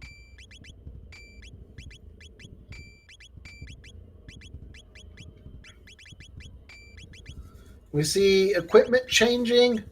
White mails being equipped. This is in preparation for the Lavos Core, Lavos 3, however you look at it. Has a attack called Crying Heavens Hidden Blow.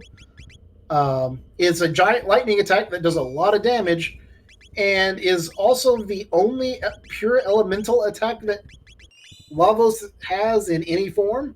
So having Rainbow Helms and White Mails might save you from a dastardly fate. Meanwhile, Artemis still fighting with the Black Drenos, down to count 2 again, trying to get some damage out. We see auto attacks from Marl and Luca. Fire tackles coming through, mid-ethers going on, trying to get enough damage, while Moonblizzard is going to be dodging the terrible boomerangs of death. Well, first there's the laser beams, then the boomerangs of death. Each hand will shoot out 2 boomerangs. If you're lucky, they'll be split amongst 2 people, and both people will survive. However, right now, Moon's team has 250 HP at the max. Boomerangs will kill whoever they hit. But Dark Matter plus Anapode 3 might kill both arms. While Artemis does finish off the fight with Black Dreno, so he is in go mode and is progressing to the Age of Antiquity. So he's getting ready for his Ocean Palace run while Moon is finishing up his fight against Lavos. And yes, he got a boomerang skip. He killed the first arm, which means the second arm will not throw boomerangs.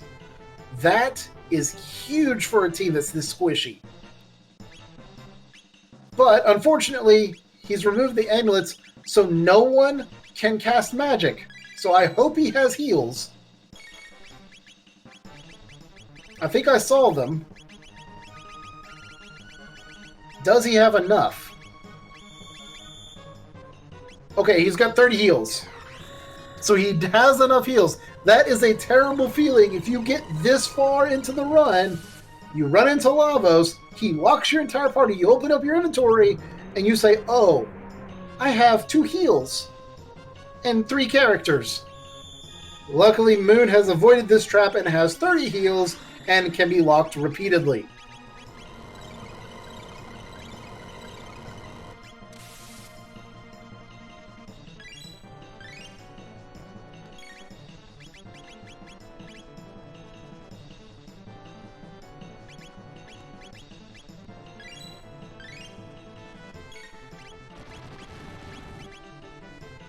Seeing a bit of a pause there, maybe trying to decide if you wanted to keep the heal on Luca or if they're just going to throw out the health at this point.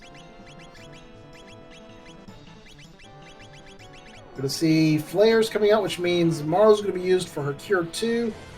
Maybe. No, it's going to be casting Haste instead. Okay. Cure 2 is in the randomizer. Cure 2 will remove status effects. In vanilla, it just gives you 999 health. The status effect removal was added because no one ever has 999 health without a specific set of equipment and being named Robo.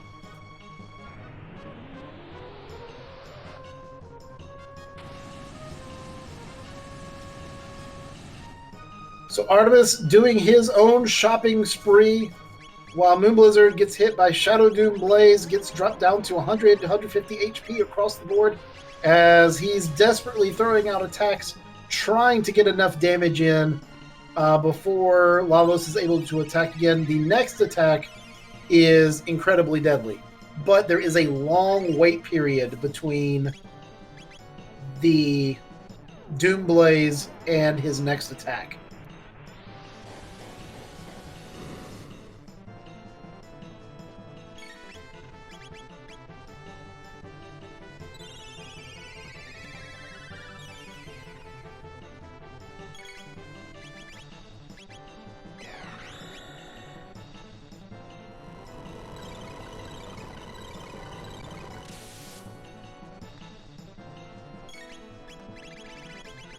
So Magus and Luca back to throwing out dark matters and flares like party favors.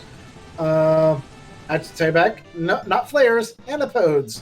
Coming back out, dealing 3,500 damage almost. As a Star Scythe and Green Dream get dropped. As Lavos 2 goes down, one last fight to save the world stands between Moonblizzard and completing this run.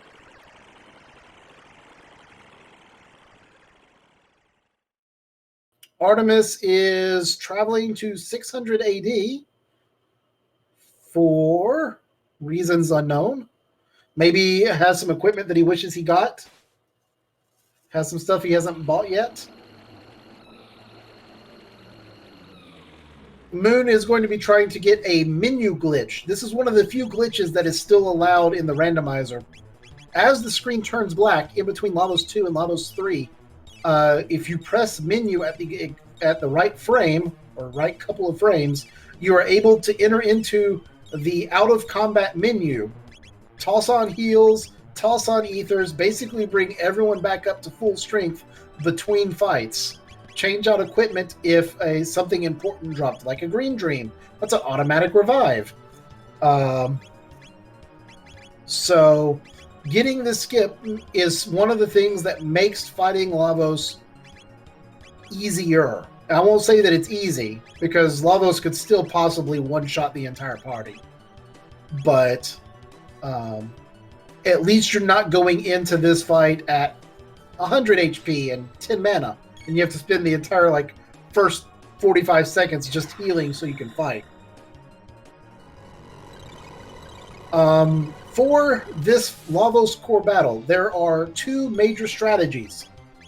The left bit is completely immune to physical damage, or to magical damage. The center bit has a lot of HP. The right bit is actually the one you need to kill, but has somewhere in the neighborhood of 25,000 to 30,000 HP, and has defenses so strong that every attack gets reduced to double digits. But if you eliminate either the left bit or the center bit, the right bit will drop its defenses as it revives whoever it is you killed. If you kill the left bit, it has the least amount of HP, but you have to kill it with physical damage. The center bit has a lot of HP, but can be killed by magical attacks, which this team, that Moon has in abundance. But if your final attack against the Lavos core is an AoE attack, when it dies, the two remaining bits will do a counterattack and probably kill someone. If you don't kill the center bit, though, you will have instances like this, where he will cast a spell based on whatever time period he is warped to that has put Marl to sleep. Oh no, Marl's dead. Luca is confused. Magus is stopped. So right now, Moon can't do anything. He gets hit, which breaks the confusion, allows him to revive Marl, just in time for Lavos to cast his next attack, which is probably the best attack to get hit with, because it literally can't kill you. This attack only cuts your HP in half, so basically no one took any damage. But a quick attack drops Luca for the count, who is automatically revived and brought to full health by the Green Dream. Magus is still stopped and can't do anything. And there's the first Mega Elixir being used. Get everyone up to full health, full mana, and Moon is desperately trying to stabilize this team. While Artemis is fighting his first Golem fight, we'll have the red males. We'll be able to make it through his fight relatively smoothly as the damage comes through. Being in the future time period for Moonblizzard, The attack that's going to come out, I think, is called. I don't remember what it is now. It's the ultimate magic attack. It is a ridiculously high-powered magic attack if the core does not drop. Dreamless. And here we get to see it coming through. Magus is at 240 HP. He is dead. The question is, will it do over 500 damage to everyone else? No, but it will follow up with an auto attack on Marl. Luca is the only person standing. She has a shield and takes 300 damage and gets wiped. Moon has a party wipe on Lavos core and will have to repeat Lavos 2 and Lavos 3 to finish the game now. Artemis is going to get a little bit of extra time here to catch up, as Moon's going to have to repeat a potentially tough fight after getting off to a very rough start in the Lavos 3 with the chaos and the stop, and then hitting the Dreamless attack. The shield basically doing nothing.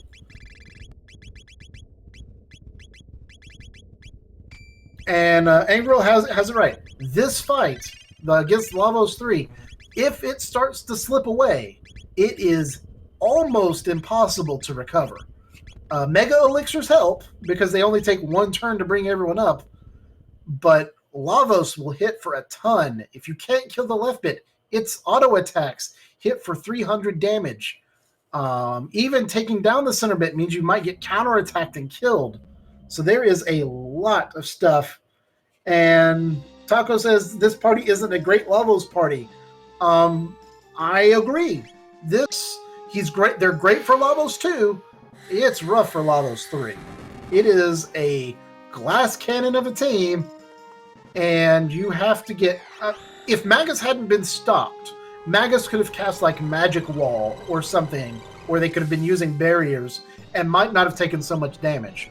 But getting stopped on one member of the party is huge. Having a stop, a chaos, and a KO all at the same time, that run was done.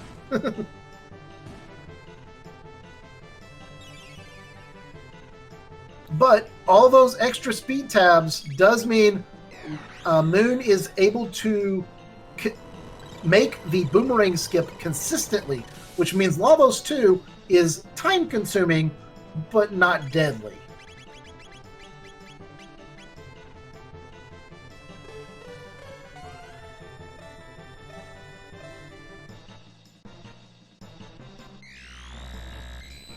I say not deadly. It's not as deadly as it could be.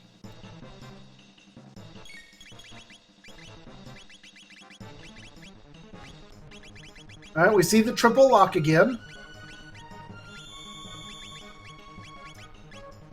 And we're going to have a heal on Marl. She'll cast Cure 2, which will remove lock on someone else. So everyone's going to be okay from an HP's perspective just in time for the Poison Fog to come out and poison everyone. An interesting thing about status effects in Chrono Trigger is that if you're affected by a status effect, be it poison or slow, something of that nature, lock, I imagine, is also true. Your ability to do damage is reduced even if the status effect doesn't directly affect your damage stat. So if you're poisoned, you will do less damage with both physical attacks and magical attacks. If you're slowed, you will do less damage in addition to being slowed. On the plus side, if you're confused, you won't do full damage when you turn around and shoot your friends in your face.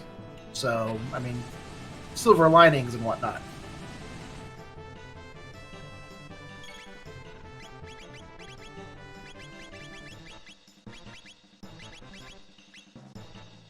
But of course, taking time to remove those status effects is turns you're spent not dealing damage. And given how tight these fights are, every bit of damage counts. So not being able to get through that is rough. But having the poison on it does mean your attacks are doing less damage. So there is a cost-benefit analysis to be performed. Speedrunners spend all their time just like, oh, is this the efficient thing to do? Is that the efficient thing to do? Now I need to go run it 20 times to find out.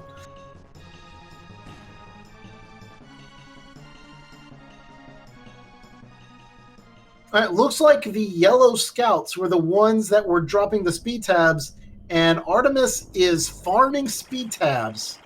Or he was farming speed tabs. He fought a couple of extra. And is now...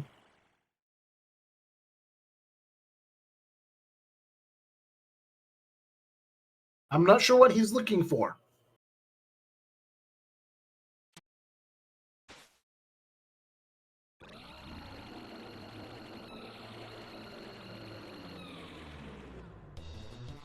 All right, Moon has defeated Lavos 2, is going in for Lavos 3, gets the green dream again, gets the menu glitch again, is going to be able to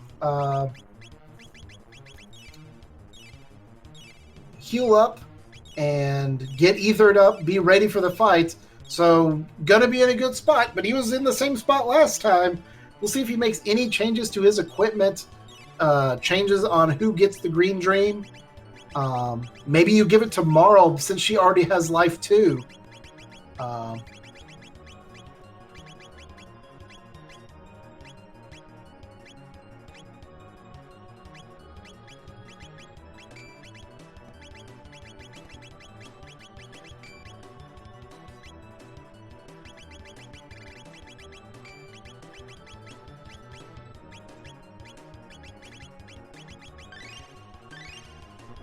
It's a tough decision to figure out how do you adjust your party to make it most survivable. And it looks like right now the answer is giving the gold earring to Magus, green dream to Luca, and having Marl be boosted in speed with a dash ring so that she's equal in speed to line up Anapode 3 for rapid casting. So I think this is the same or close to the same as his equipment setup for the last fight. We'll see if he's able to get enough damage out this time. Looks like he's planning this time, instead of going with Dark Matters to start off, he is going to start off by throwing out shields and barriers to try and protect his party.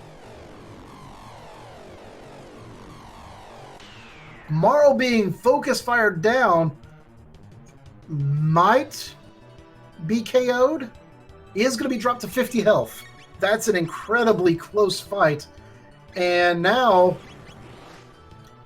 Lavos going into the prehistory time period, Grand Dreamstone is going to be coming out. That's a physical damage attack against a super squishy, super squishy Marl. Luca and Magus are okay, but is able to get the KO on the center bit. That will stop the Grand Dreamstone attack. Luca with shield is able to survive the counter attack, which means Luca can cast Anapode 3, can cast Flare, and take the counter attack and then be healed by Marl or by Magus and not go down, which gives him a great advantage in being able to get through this fight this time.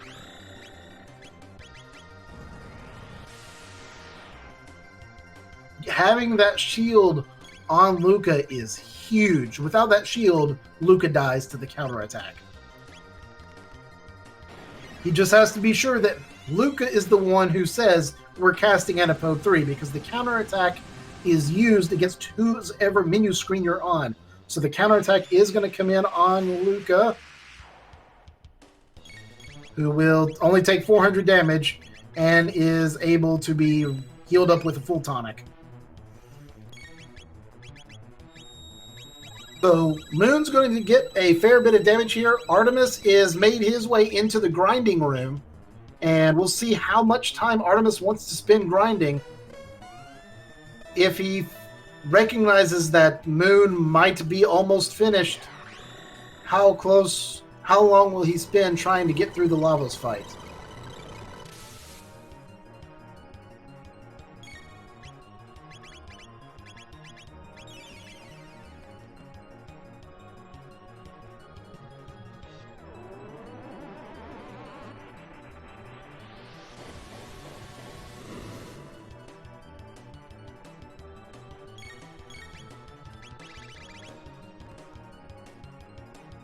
And the answer appears to be he's not going to grind at all. He is going straight through.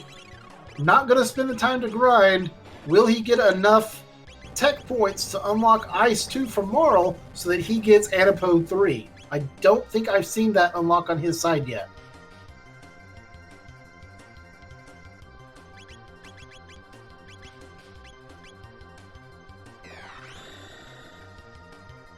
Now we see Magus using Dark Bomb on the Center Bit. Don't want to accidentally Dark Matter and get the kill, because the Center Bit would then counterattack Magus and Magus would die.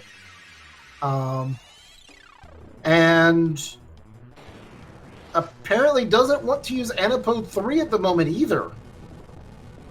Sticking with Antipode 2 to prevent the counterattacks instead. But that means it's going to take longer for the Center Bit to go down for Moon. As I say that, he goes down. Never mind.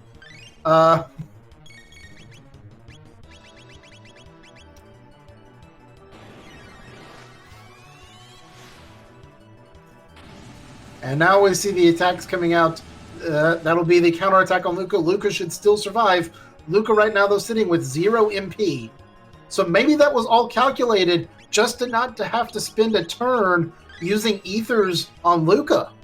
Maybe that was the entire plan, was just to prevent having to spend a turn of Elixir or Ether on Luca to make it through that fight.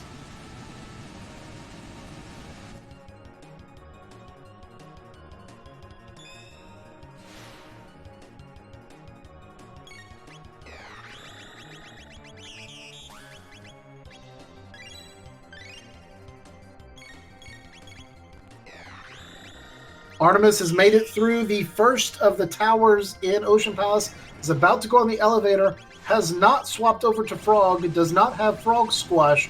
So on Artemis's screen, you can see how much of a pain the fight against the Scouts normally is, because he won't have a good way to do like screen clearing damage in his fights on the elevator.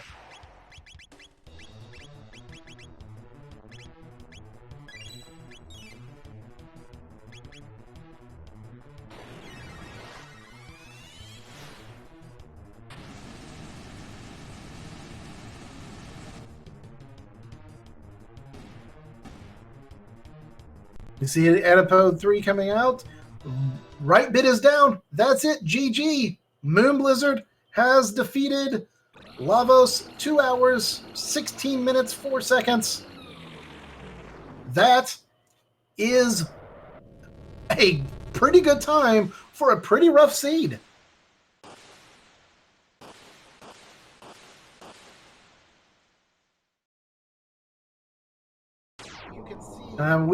I will see if I can get Moon in here for a bit of discussion.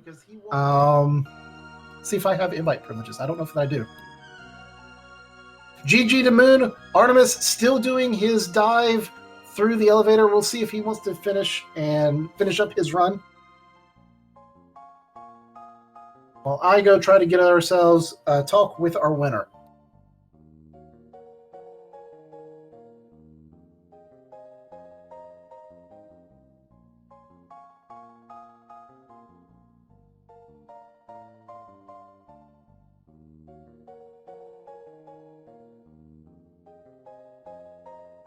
So right now we have Artemis still coming down.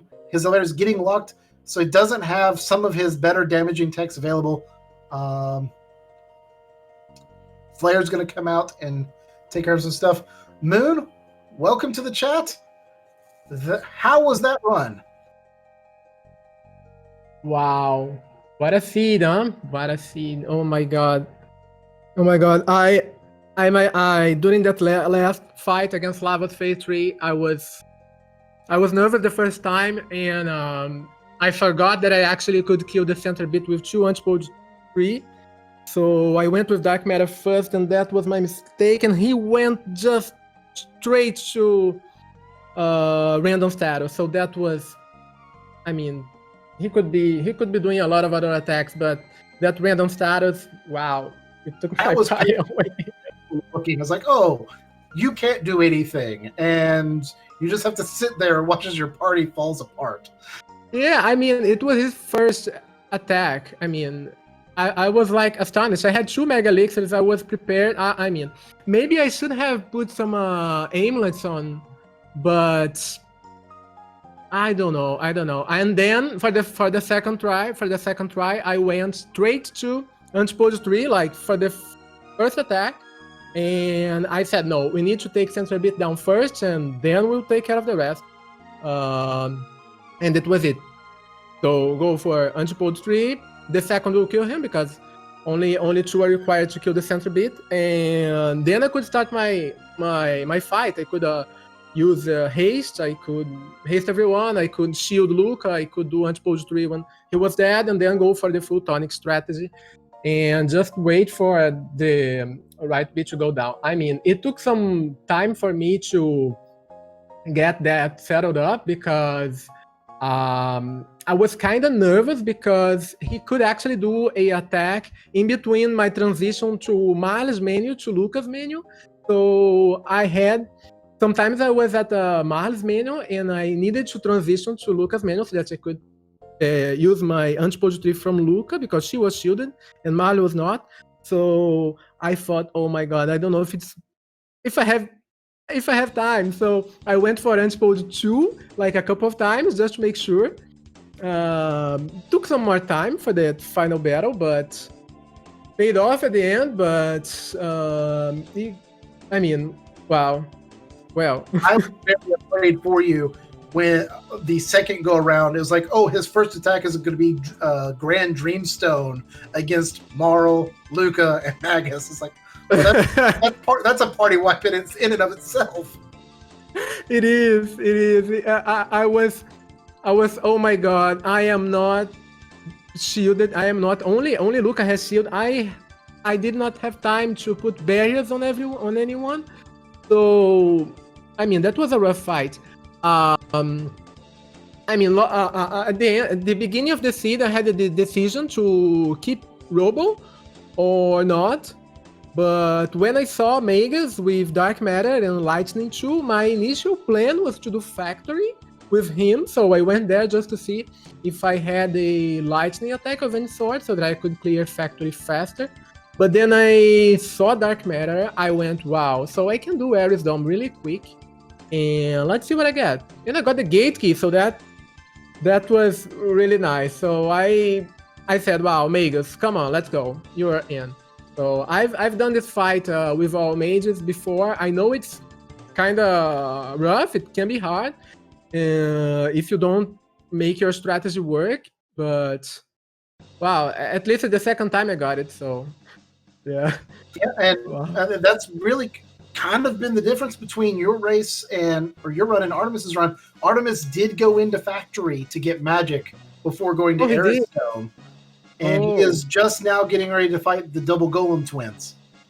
So yeah, it's very close. That's a very close race. Very close race, and if I had wiped, if I had wiped again, that would be really hard to catch up.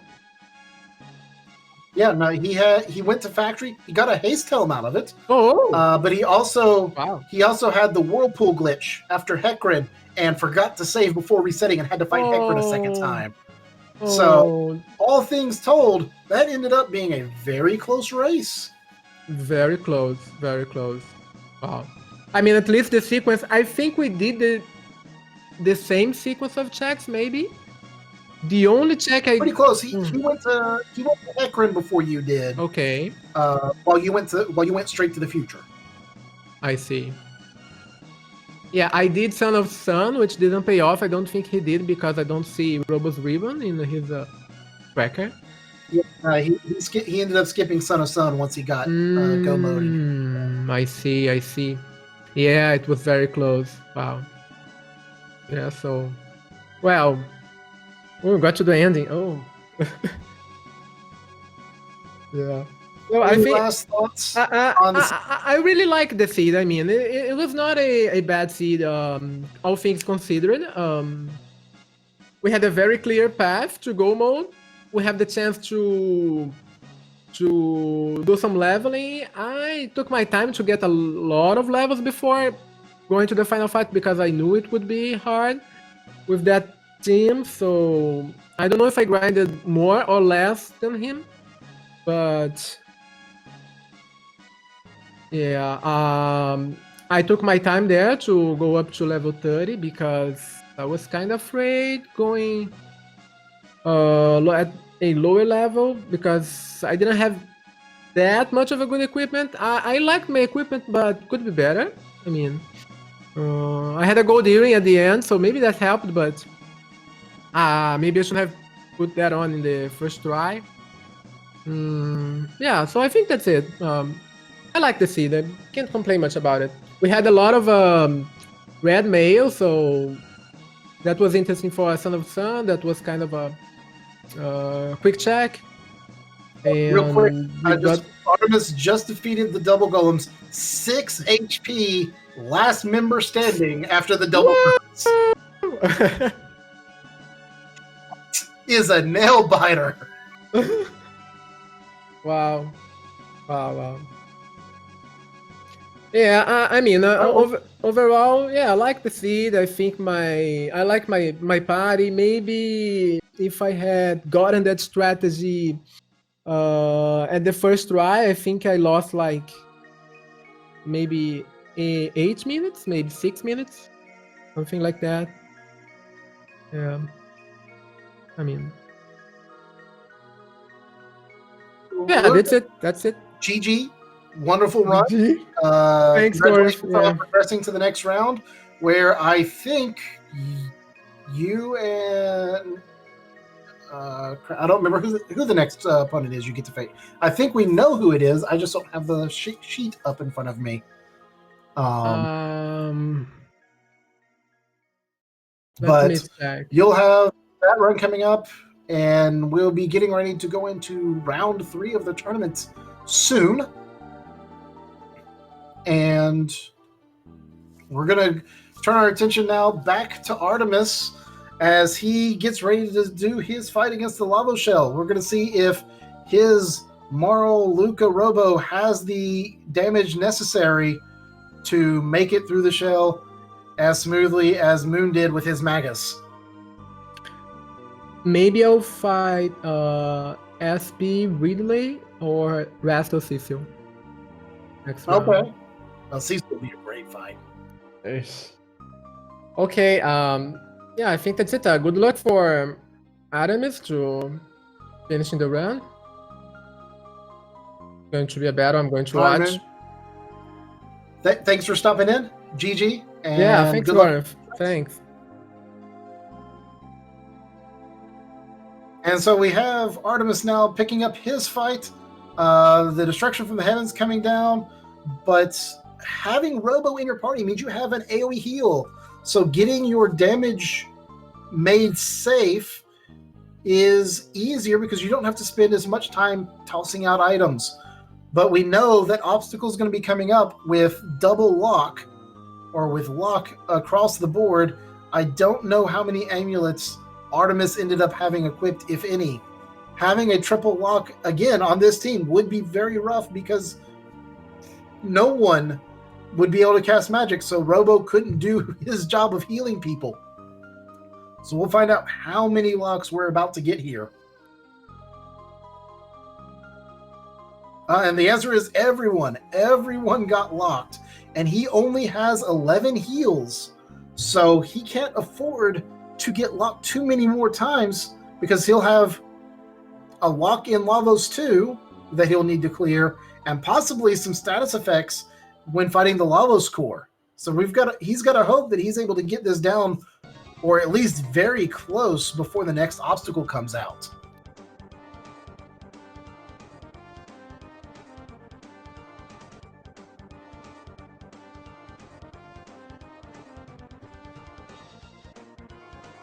And we see Cure Beam coming out, so a more powerful AoE heal just to make sure that we're able to fully push through and survive the next round of attacks, because you're going to have a fairly major attack coming out, the Rain of Destruction coming out before another obstacle again.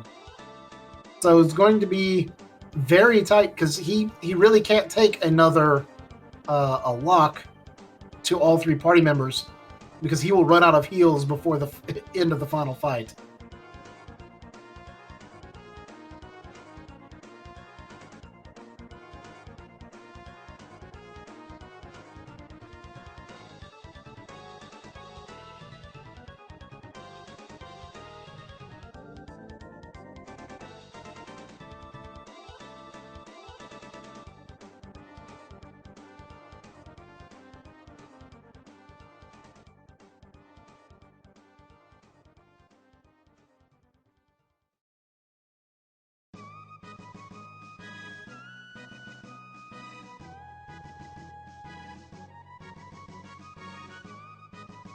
Now there's the next obstacle.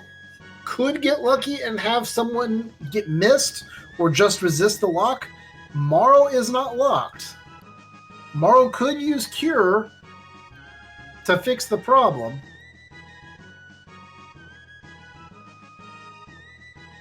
But instead, two more heals are used. That leaves him, I think, with 5 left, so that would be enough for Lavos 2. As Lavos Shell goes down, picks up the red mail, makes it through that fight. Does he have enough consumables to finish the run?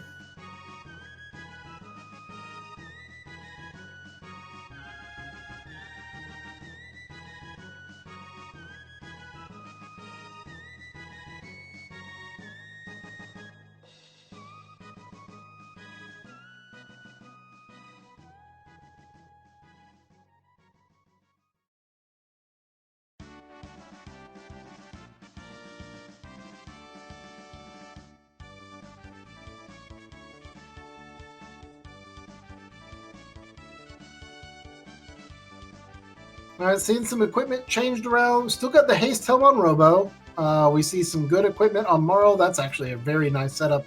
The Tabin suit on Luca is interesting. Gives her more speed, reduces her defenses somewhat significantly. So may not be strong enough to survive major blows. And I still don't think that we have Ice 2 for Marl, which would mean no Anipode 3 to take out the arms, which means he will have to survive boomerangs as well.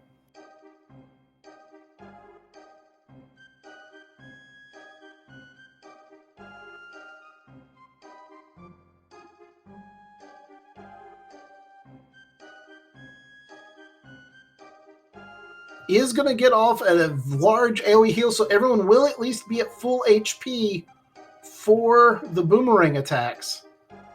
But if they both decide to attack the same person, it doesn't matter how much HP you have, you are going to die. So we see Robo gets hit, a counterattack comes in, and a flare's going to get off. Maybe that's enough to kill the left arm and prevent the second boomerang.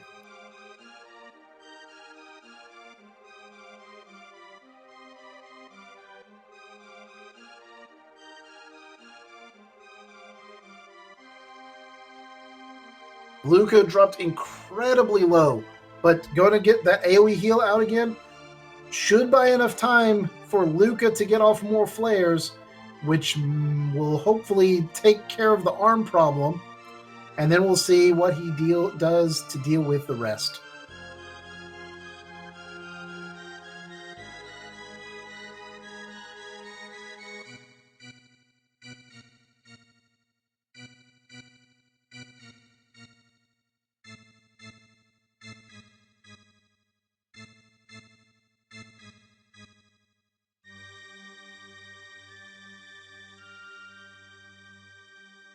Another rough round of boomerangs coming out, but a Mega Elixir erases the damage just in time for Robo to get off a shock. Not the most powerful magical attack, but enough to take care of the left arm, which will stop at least double boomerangs from coming out, and buys a little time for the right arm to go down. There goes the right arm. So boomerangs are done. We know that a obstacle will be coming up.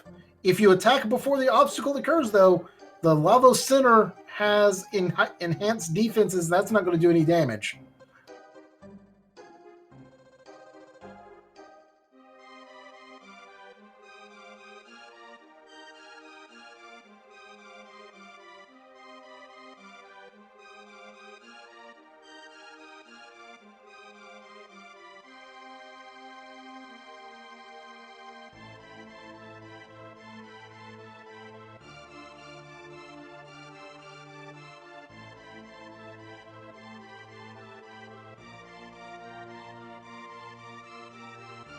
All right, this Shadow Slade poisoning Luca's going to drop the effectiveness of her flare, only doing 1,300 damage, unfortunately.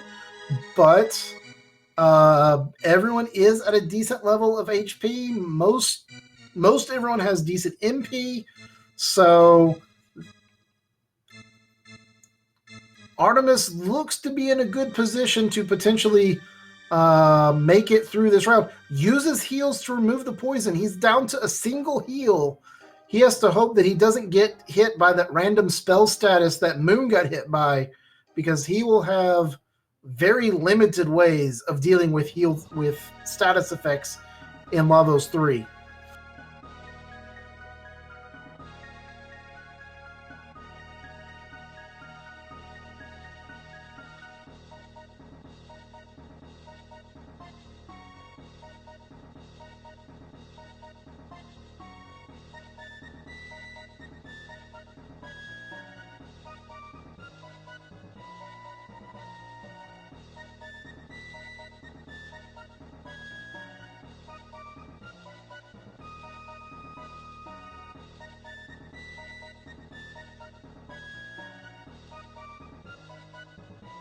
Robo's still with a Frenzy Band attached, is getting a couple of counterattacks off. That's going to be a little bit of extra damage.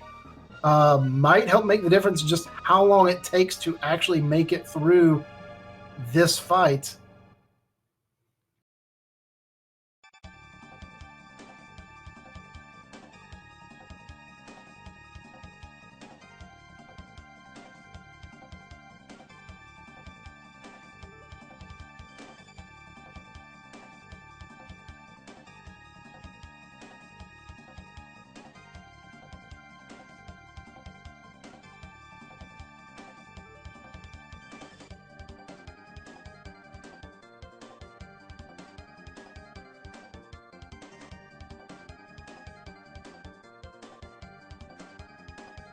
And Artemis is able to take down Lavos Stage 2, picks up the Green Dream, has the potential for an auto-res, which could be incredibly important. We'll see if he's able to make the menu glitch, and if so, what he decides to change up, if anything, in his equipment before going into the final stage, seeing how close we will be able to get to a Lavos 3 kill. Can he get it in a single cycle?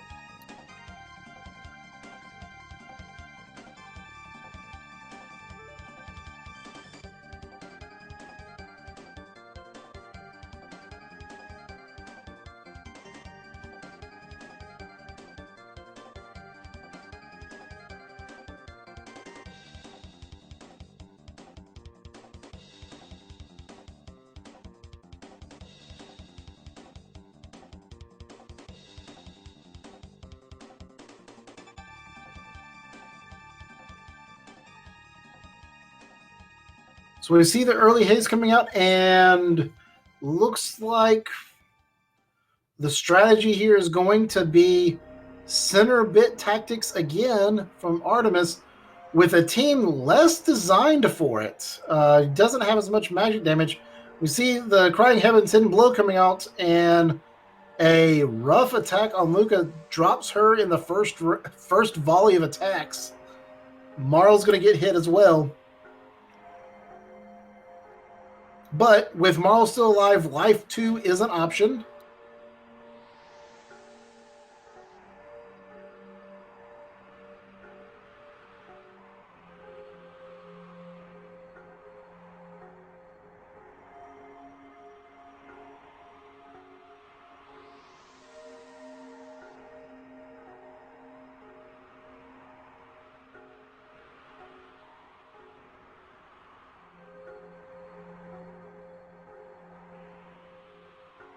And now we've switched over to attacking the left bit.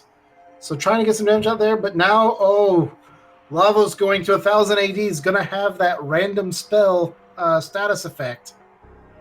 With no heals available for Artemis to clear whatever status effects come. Hopefully they are innocuous status effects like poison, maybe chaos, or sleep.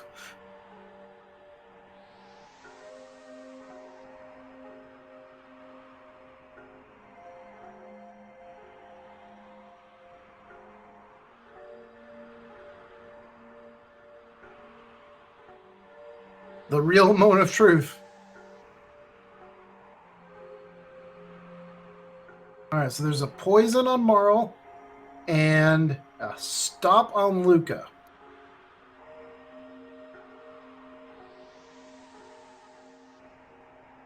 The poison can be dealt with, and I think he has one heal left to maybe heal Luca. Although right now, I guess the assumption is Luca can't do much against left bit. He's just going to auto attack it repeatedly and try to get it down, and then maybe take care of Luca, or let Luca die so that she can be rezzed without status effects.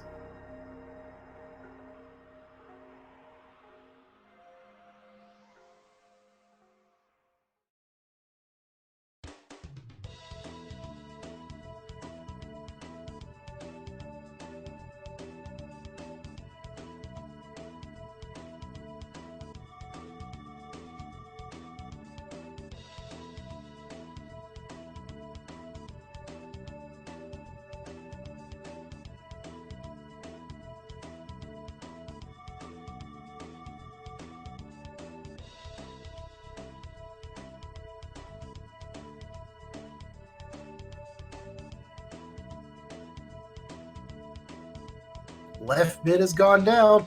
Is shortly they will be able to do some damage to the right bit.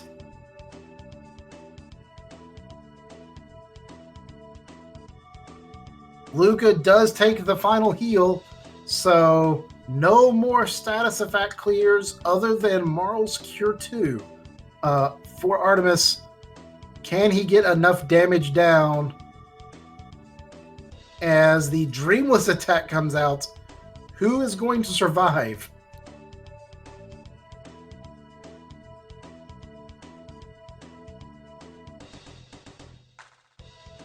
Marl goes down, Robo under 100 HP, Luca at 150. Any attack on either character is going to drop them and possibly spell doom for this run.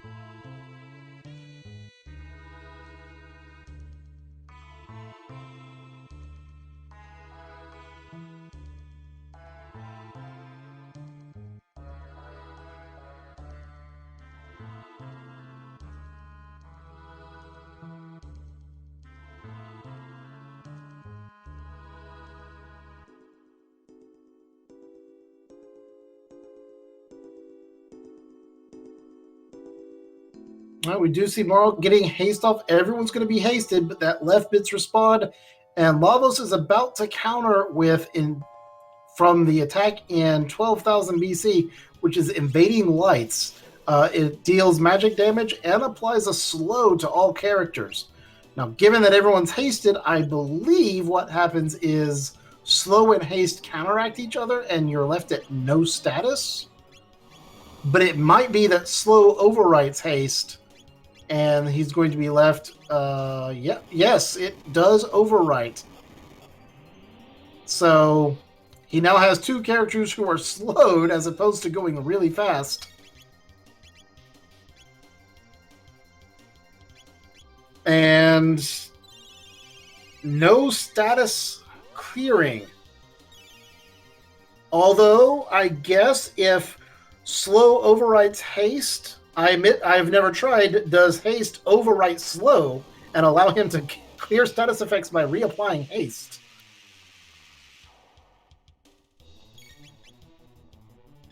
We are going to see the Dream Grandstone come out, high physical damage. Marl's pretty low HP. I don't think she'd survive the attack.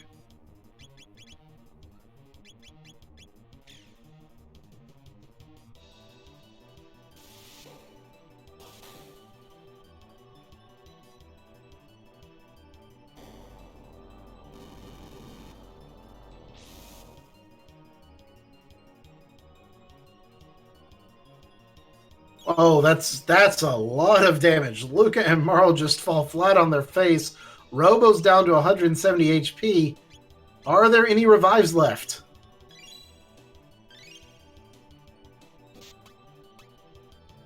Of course, all attacks now will be focused on Robo. Does he have enough HP to survive that?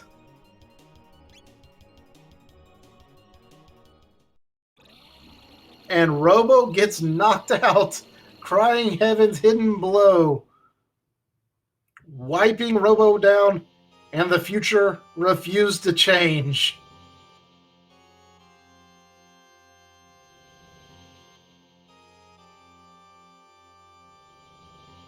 And I'm seeing in the race channel, Artemis has decided to go ahead and forfeit the run.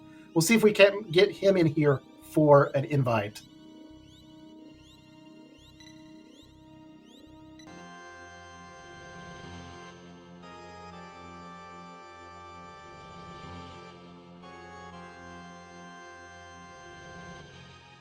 I don't know. Let me see if we can get him here for a quick discussion before we call it done.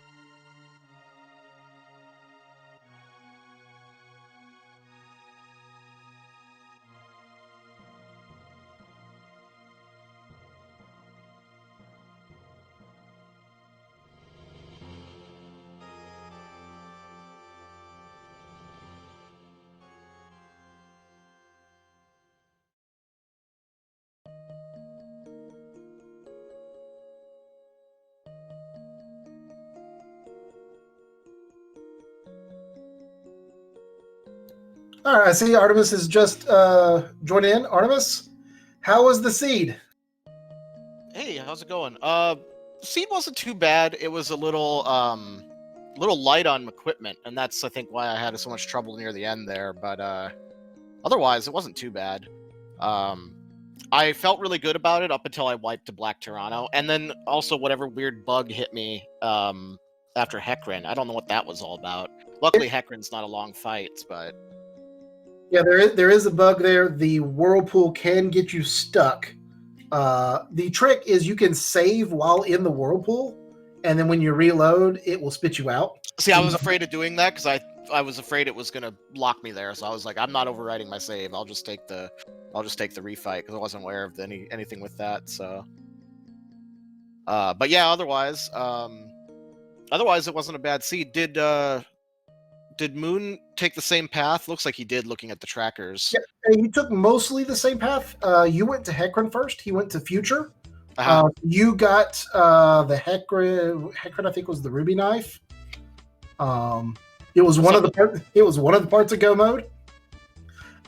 And he didn't have it, so he ended up also fighting Son of Sun that you didn't have to fight. Right. And he spent a little bit of extra time grinding in Ocean Palace that you didn't do. Yeah, see, I was trying to rush to catch up because I wiped to Black Toronto. If I hadn't done that, I probably would have played it a little slower. Because yeah, I was a little bit behind, and I would have liked to get Antipode 3 before the end, but I was just like, yeah. Well, and by the time I reached the elevator, he had already finished. But I'm guessing most of that was because I had wiped at Black Toronto, and I lost a lot of time to that because I was at a loss of how to continue from there until I remembered I had the gold earring, and I'm like, oh wait, I can just put this on someone and I can probably get in there. Yeah, the Black Toronto fight was rough. Having to do the refight of Hecarim was tough. Yeah. Yeah, just some bad luck on that, I think. And then I honestly don't even like Black Toronto was so tight. I'm not sure my first fight if I really made any mistakes. It was just that tight. And then the second fight, he didn't even get the attack off. So yeah, I think he must have been a few HP away from killing him. Yeah. Yeah, he was very low on HP. So I think the thing that made the difference for me on that fight was equipping the extra frenzy band. I think that made a big difference for extra counters, just to get some extra attack in there. I did barrier everyone the second time on the second fight, but then he never actually attacked me, so it didn't matter. No, but that was a very good run. For a lot of it, it looked like it was going to be a neck and neck fight coming down to the end. So I figured the whole time, I was like, it's like, man, there's no way anyone's gonna miss the go mode here unless they went to future first and like did Genodome and everything, and that would be the only case that'd be ahead just based on checks. But otherwise, I figured it's like, boy, this is probably just gonna be a matter of neck and neck. And I don't know I'm really bad at the encounter skips in Black Toronto's Lair, which is the only other thing I'm not good at there. But I don't feel like it cost me a ton of time. I was able to run for most of the fights that were a problem. So, yeah. Yeah, but that was a very good run and just a rough Lavos 3 fight. Moon wiped to Lavos 3 as well. His first go through immediately got hit with random status, had one character stopped, one character confused, and one person got knocked out. Yeah, no, Lavos 3 with that gear was rough. Like, the armor was just so bad. I mean, I actually took time to farm Aeon suits once I saw they were dropping from something. I don't remember what it was. I was like, oh, I'm going to farming those up for everybody because it's like best armor I'd seen yet. Yeah, and I thought about using Magus, but I was like, well, I really like this party that I have right now, and I don't know. I was feeling like I didn't really need the extra magic, but I was also hoping that I would get Antipode or Antipode 3 at some point, or even Antipode 2. Huh? Or Uzi Punch. Or Uzi Punch would have helped. I needed a physical attack. I didn't have a good one. That was the only thing I was really missing. So yeah, it was it was tough. And Heal Beam came kind of late too. Heal Beam would have saved me time earlier on too. But oh well. But yeah, it was tough. It was a good seed, but just low equipment, which is the first time I've had to have that tough of equipment going that fast, I think. Because usually if I have bad equipment, it's also a slow seed, and I have to go grind in a bunch of different places to find where I'm going anyways. But that was like, here's go mode. Good luck. Do you have any last thoughts on the seed or the race? Nope. GG to Moon. It went pretty well. I'm excited to try this again in the losers bracket, but I think it'll be but I feel like I feel good about my performance, so it was what it was, just a couple bad wipes. So yeah, no, you had a good run. That was a tough seed to get through just in terms of equipment and such. So you had a great run, and I'm looking forward to getting to see your next race in that losers bracket. It'll be fun. See how that turns out. Yeah, looking forward to it. Well, thanks for joining us. A big thanks to Brooksley, who was doing the tracking for the seed, and a big thanks to the chat for keeping me honest when I am so blind that I somehow misread Dreamstone as jerky. So a big thanks to you guys. Thanks to the chat. If you're interested in playing the Chrono Trigger Randomizer, the link's going to show up here in a second. Yeah, definitely recommend checking this out if you're interested. It's a lot of fun. It's even fun to play through casually if you just like Chrono Trigger and you just want more of it. This is a good challenge. It forces you to use parties and gear you usually probably usually don't. So I like it. Yeah. So come join our Discord. Download the randomizer. Come join us. We are getting new people all the time, so there's plenty of people to run against at every sort of skill level. Also, be sure to go follow the runners. Go follow Moon. Go follow Artemis. Watch more runs, come ask questions, and I hope everyone had a good time. That was a great race. We're going to call that here for the night. There will be more racing in the near future. One moment, I will get you a time. The schedule is actually in one of those links.